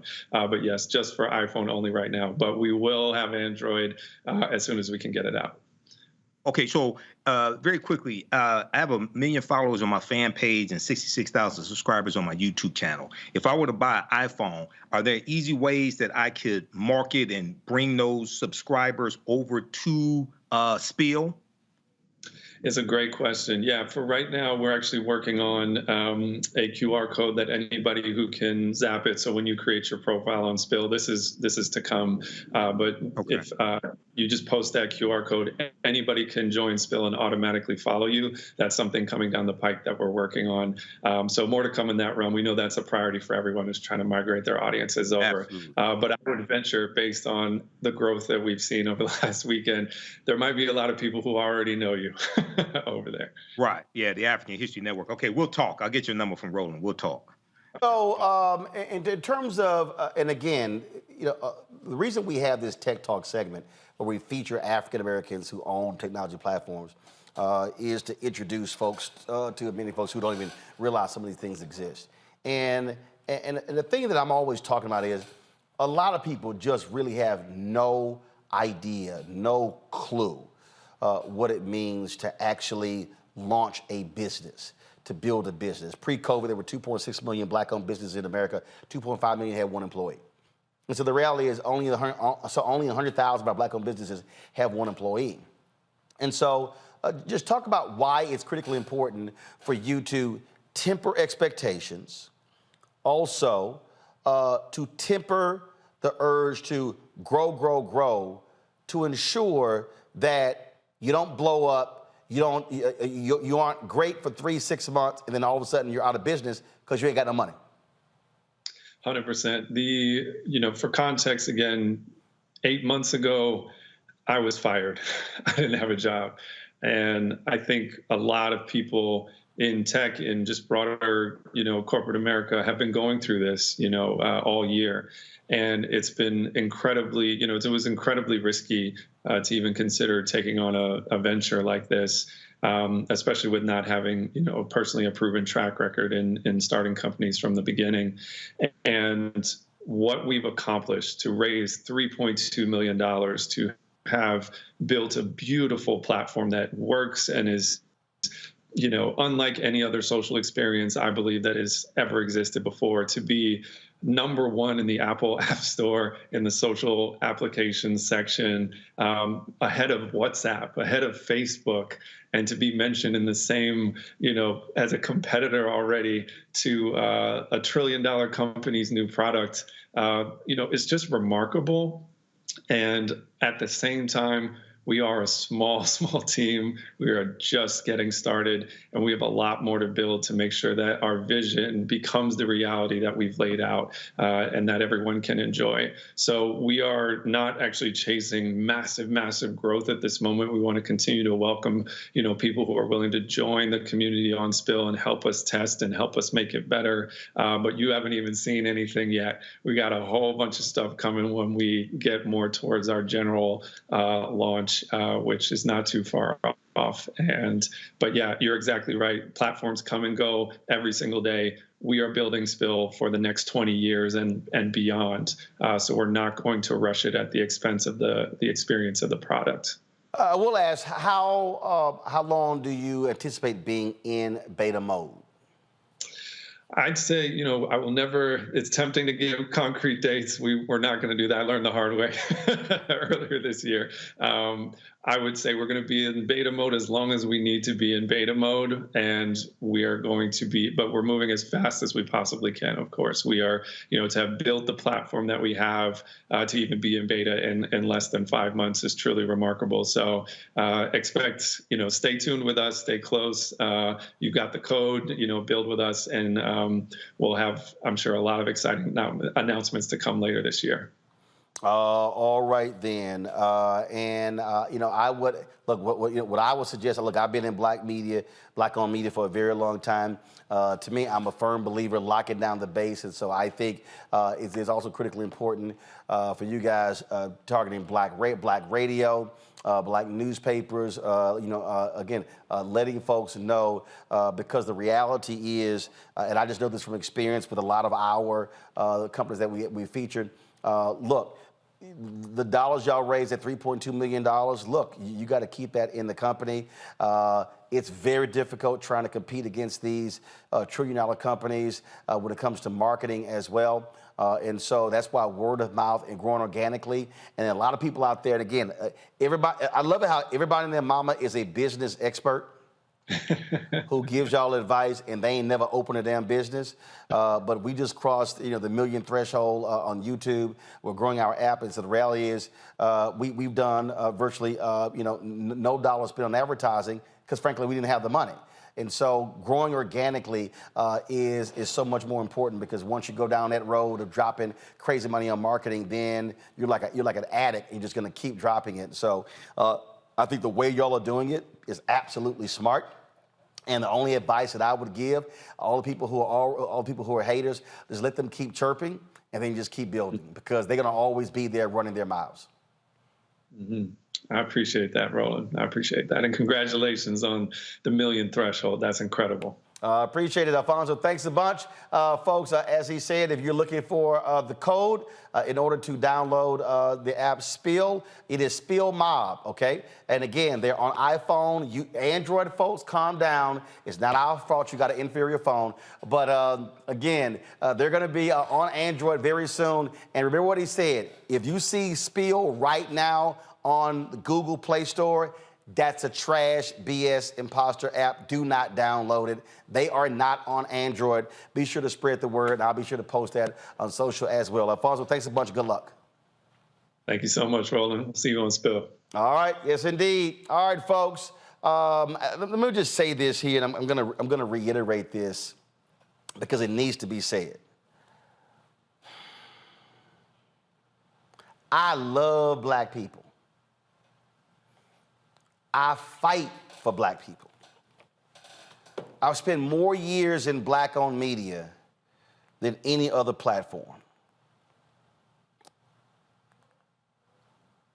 But one of the things that absolutely drives me crazy is when I watch black people launch something, and then other black people bitch, moan, and complain and tear it apart.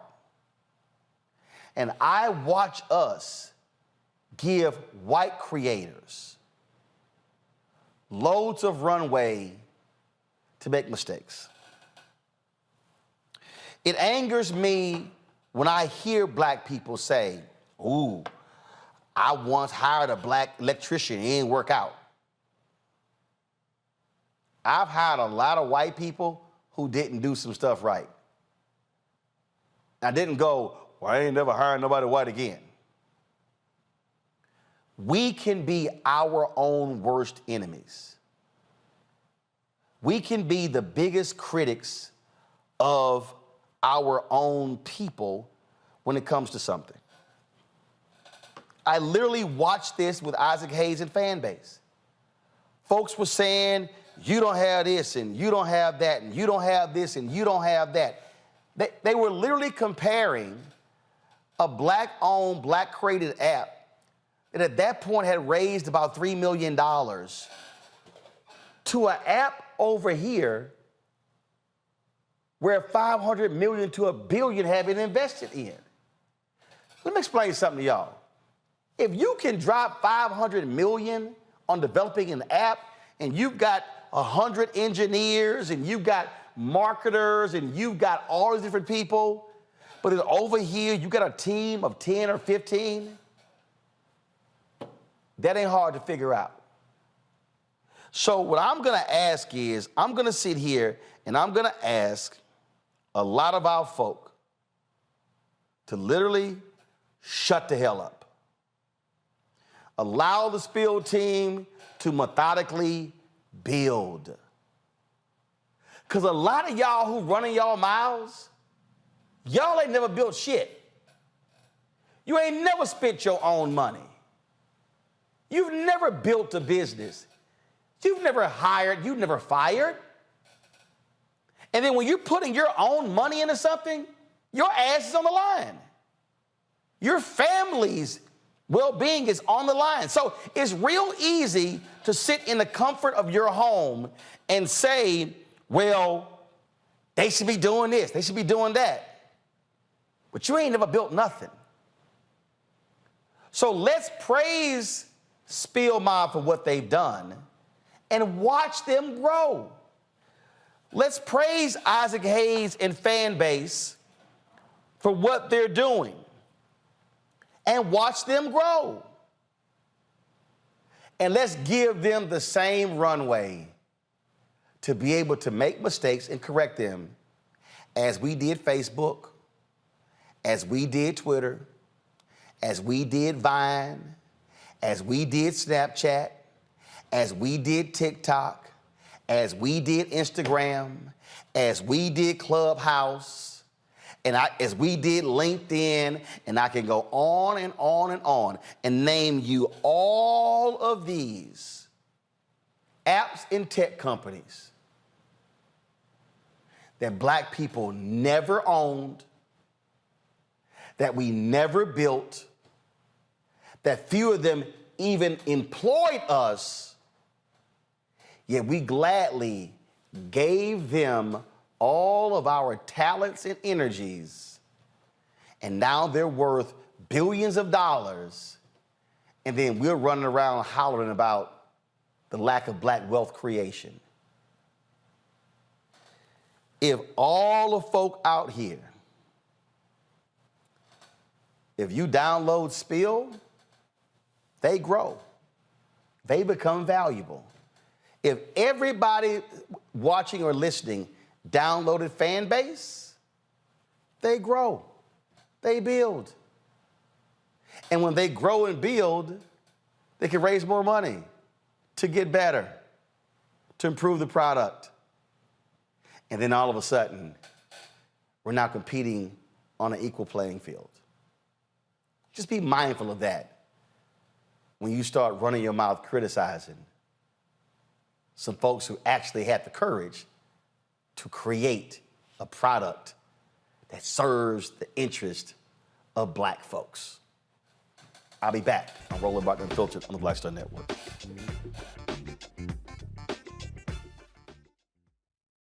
When you talk about Blackness and what happens in Black culture, we're about covering these things that matter to us, speaking to our issues and concerns. This is a genuine people-powered movement. There's a lot of stuff that we're not getting. You get it, and you spread the word. We wish to plead our own cause. Too long have others spoken for us. We cannot tell our own story if we can't pay for it. This is about covering us. Invest in Black-owned media. Your dollars matter. We don't have to keep asking them to cover our stuff. So please support us in what we do, folks. We want to hit 2,000 people, $50 this month, raise $100,000. We're behind 100,000, so we want to hit that. Y'all money makes this possible. Check some money orders. Go to P.O. Box 57196, Washington, D.C. 20037-0196. The Cash App is $RM Unfiltered. PayPal is R Martin Unfiltered. Venmo is RM Unfiltered. Zelle is Roland at RolandSMartin.com. My early days on the road, I've learned, well, first of all, as a musician, I studied not only piano, but I was also drummer and percussion. I was all city percussion as well. So I was one of the best in the city on percussion. There you go. Also studied trumpet, cello, violin, and bass, and any other instrument I could get my hand on. And with that study, I learned again what was for me. I learned what it meant to do what the instruments in the orchestra meant to each other in the relationships. Right. So that prepared me to be a leader. That prepared me to lead orchestras and to conduct orchestras. That prepared me to know, to be a leader of men, they have to respect you and know that you know the music. You have to be the teacher of the music. You have to know the music better than anybody. There you go. Right, so you can't walk in unprepared.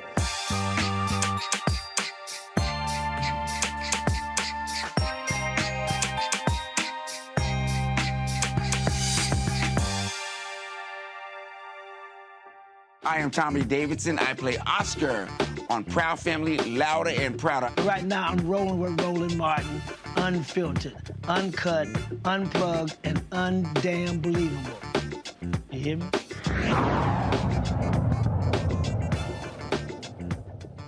Do y'all recall the viral video of a Black girl trying to get her diploma, and she did a little dance, and the principal decided not to give her a diploma. Well, guess what? That principal, she's out. Lisa Messi, the former principal at the Philadelphia High School for Girls, was replaced following a public outcry calling for accountability. Although the students eventually received their diplomas after the ceremony, the incident left them and their families feeling embarrassed and unsatisfied with the resolution. After the incident, the Philadelphia High School for Girls temporarily appointed Janice Butler as the substitute principal. It remains unclear whether Lisa Messi will return to the school. Good, Kelly. That's exactly what the hell should happen. I'm sick of these dumbass principals and these college presidents and other people acting a fool because somebody does a little dance. Yeah, it's graduation. Just stay your ass there, give them their 10 seconds, 15 seconds, and say, appreciate, thank you much, move along. Exactly. And it kind of takes away from the point of a graduation, which is supposed to be celebratory. It's supposed to be jubilant. And again, it kind of goes back to my point regarding the Tulsa Race Massacre and these kids who really are the most free generation that we've ever had. They are the freest as far as thought, as far as culture, as far as autonomy. And for you to basically cultivate these children to think for themselves and think critically and basically be like, you can do whatever you want to do. And then they finally do what they want to do. And then you punish them for it. It's incredibly disingenuous as a principal, as an adult in general, to stifle that child's life and that child's light. Especially for ceremonies such as graduation. So, yeah, good riddance, because clearly that principal didn't get it. They drive me crazy with this, Matt. We had one video that we showed where they actually had cops at the graduation snatching folks for celebrating. That's stupid.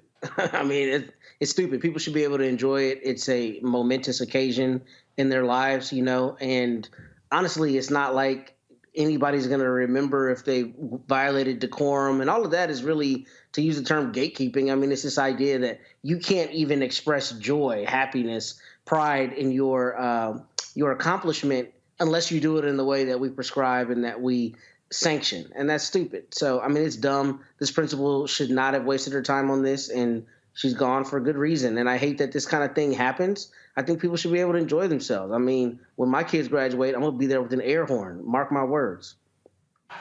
Look, now I'm gonna show you this here, Michael. So first of all, it came from a personal video on YouTube. So I'm gonna need my Grambling people to do me a favor. I'm gonna need y'all to get me a real quality copy of the commencement speech I gave at Grambling 12 years ago. I got the audio version, but I need the video version. But this is the cell phone video that was shot by somebody who was in the audience. And so let me tell you what happened, Michael. So the then president, he comes up and he, first of all, he says that, graduation is a solemn occasion. And then they give the whole speech asking people, not to, make lots of noise and withhold your applause and, all that stuff that they, always do at graduation, which makes no sense to me. And by the way, I hate pomp and circumstance. I'm like, can y'all jazz that sucker up, please? In fact, when I did the Lamont Owen graduation, the brother was playing the piano. I said, hey, can you blacken that up? I need you to put some stank on that pomp and circumstance. He did. So I'm trying to sit and play this video. Are we having a problem with Wi-Fi in here? Is that what's going on? Not sure why I can't play this video. So we're at the Grambling graduation. I then say, okay, here we go. So let me reset it. So I say, listen, I ain't come down here way the hell down, because I had to fly from D.C. to Dallas to Shreveport, and they drove me to the Grambling campus. I said, I ain't come here for the symphonic band. So y'all got 60 seconds to make this thing funky. And this is what happened.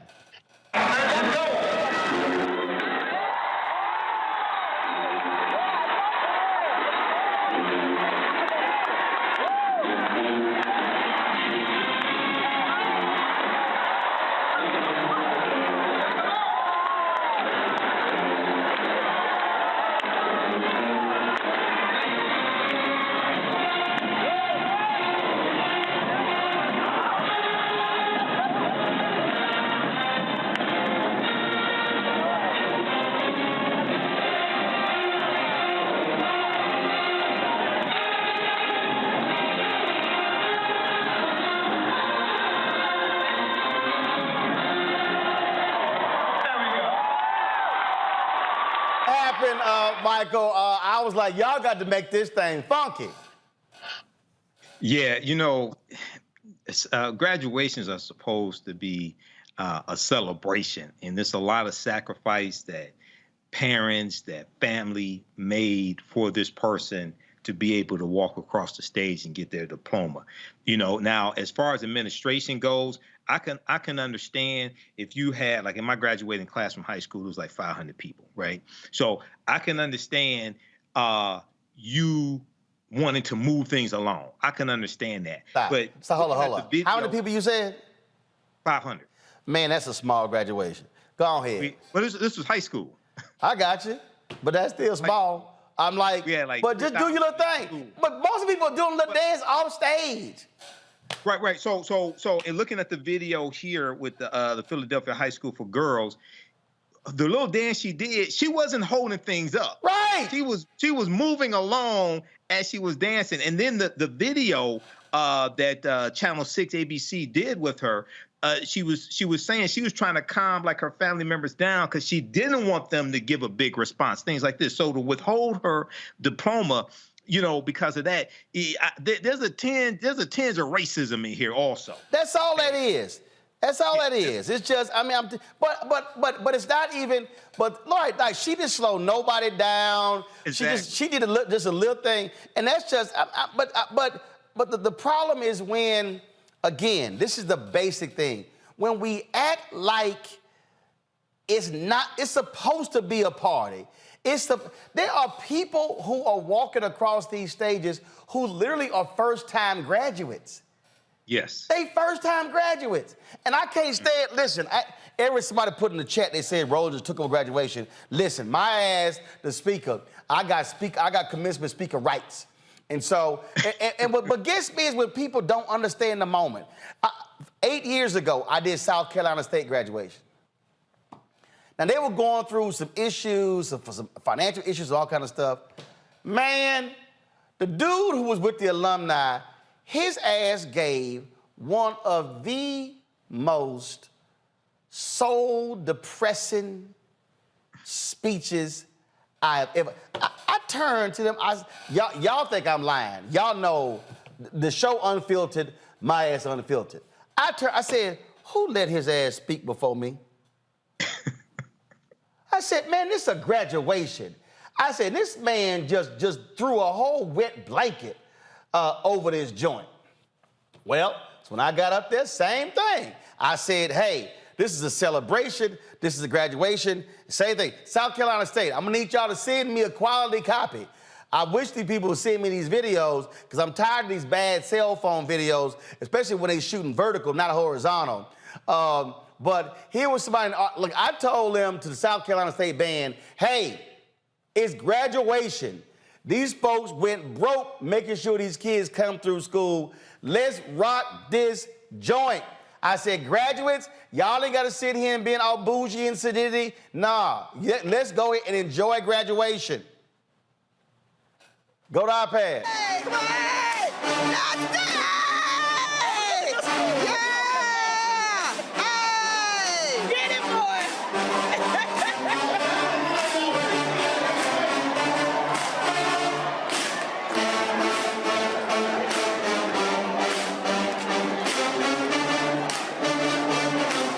Look at Derry! Look at Derry! Look at Derry!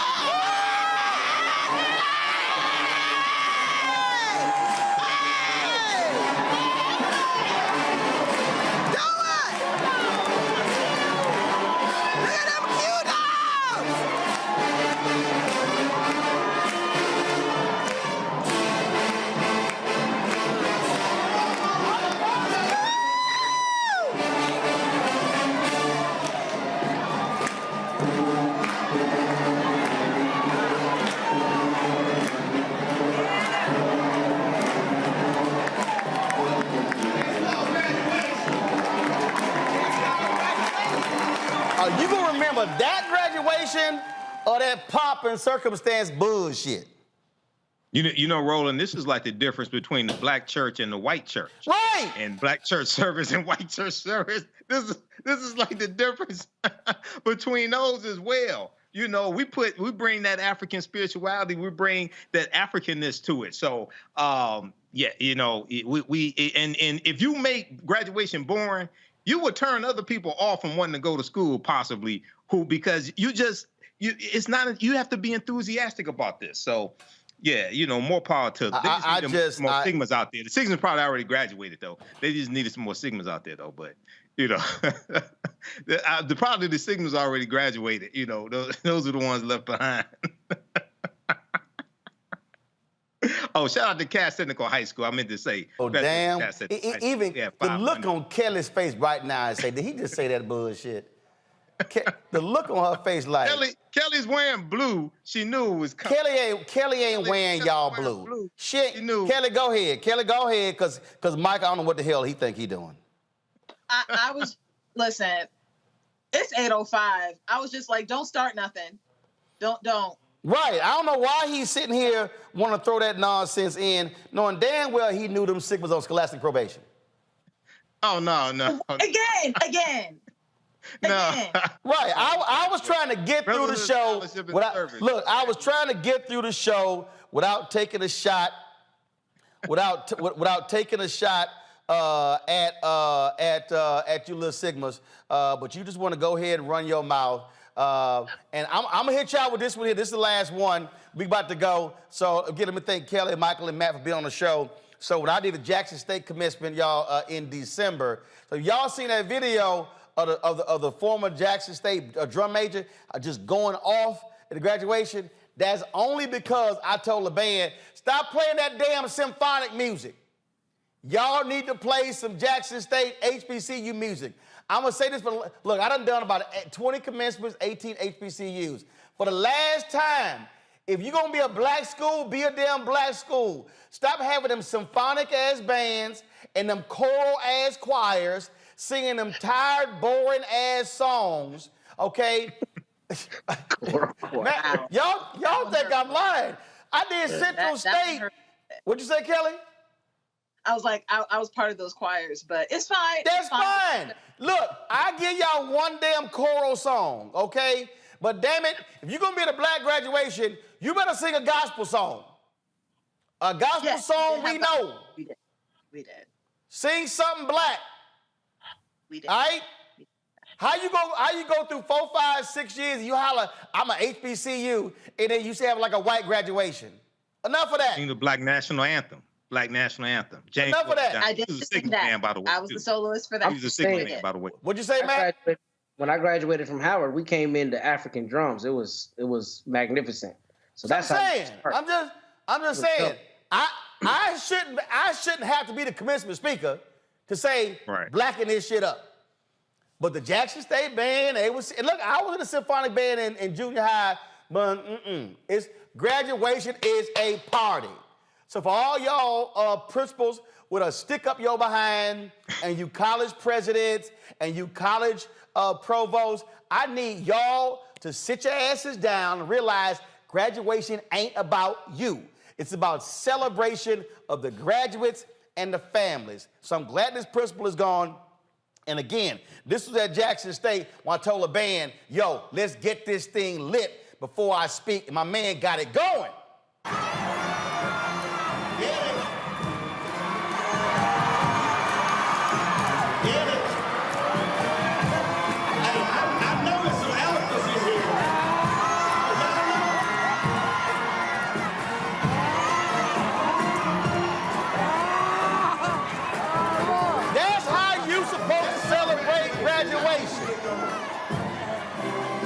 Letting y'all know, you invite me to be the commencement speaker, we gonna bring the funk. Kelly, Michael, Matt, I appreciate it. Thanks a lot, y'all. We got to go. Tomorrow on the campus of Cramden Auditorium, they're going to have the celebration of life for Dr. Bill Spriggs. Normally, on a day like today, when the jobs report came out, Bill would be one of the folks we will call to be on the show. Bill passed away a couple of weeks ago. Certainly saddened by that. Bill Spriggs was an amazing economist. He was, of course, someone we often called when it came to issues of economics. And so this here is the flyer here.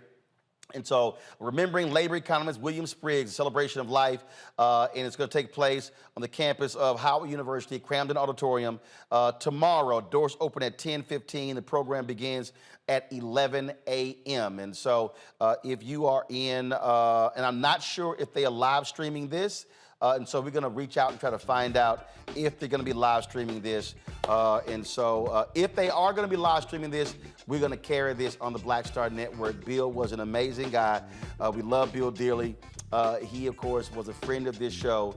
We're saddened by his passing. And so his celebration of life will take place tomorrow. Folks, that is it. Y'all take care. Have a good one. I'll see you next week on Roland Martin Unfiltered. Holla!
is. Hold no punches. I'm real revolutionary right now. Support this man, Black Media. He makes sure that our stories are told. Thank you for being the voice of Black America, Roland. Stay black. I love y'all. All momentum we have now, we have to keep this going. The video looks phenomenal. See, this difference between Black Star Network and Black-owned media and something like CNN. You can't be Black-owned media and be scared. It's time to be smart. Bring your eyeballs home. You dig? Pull up a chair, take your seat. The Black Tape with me, Dr. Greg Carr, here on the Black Star Network. Every week, we'll take a deeper dive into the world we're living in. Join the conversation only on the Black Star Network. Hi, I'm Dr. Jackie Hood Martin, and I have a question for you. Ever feel as if your life is teetering and the weight and pressure of the world is consistently on your shoulders? Well, let me tell you, living a balanced life isn't easy. Join me each Tuesday on Black Star Network for A Balanced Life with Dr. Jackie. We're all impacted by the culture, whether we know it or not. From politics to music and entertainment, it's a huge part of our lives, and we're going to talk about it every day right here on The Culture with me, Faraji Muhammad, only on the Black Star Network. I'm Deborah Owens, America's Wealth Coach, and my new show, Get Wealthy, focuses on the things that your financial advisor and bank isn't telling you, but you absolutely need to know. So watch Get Wealthy on the Black Star Network.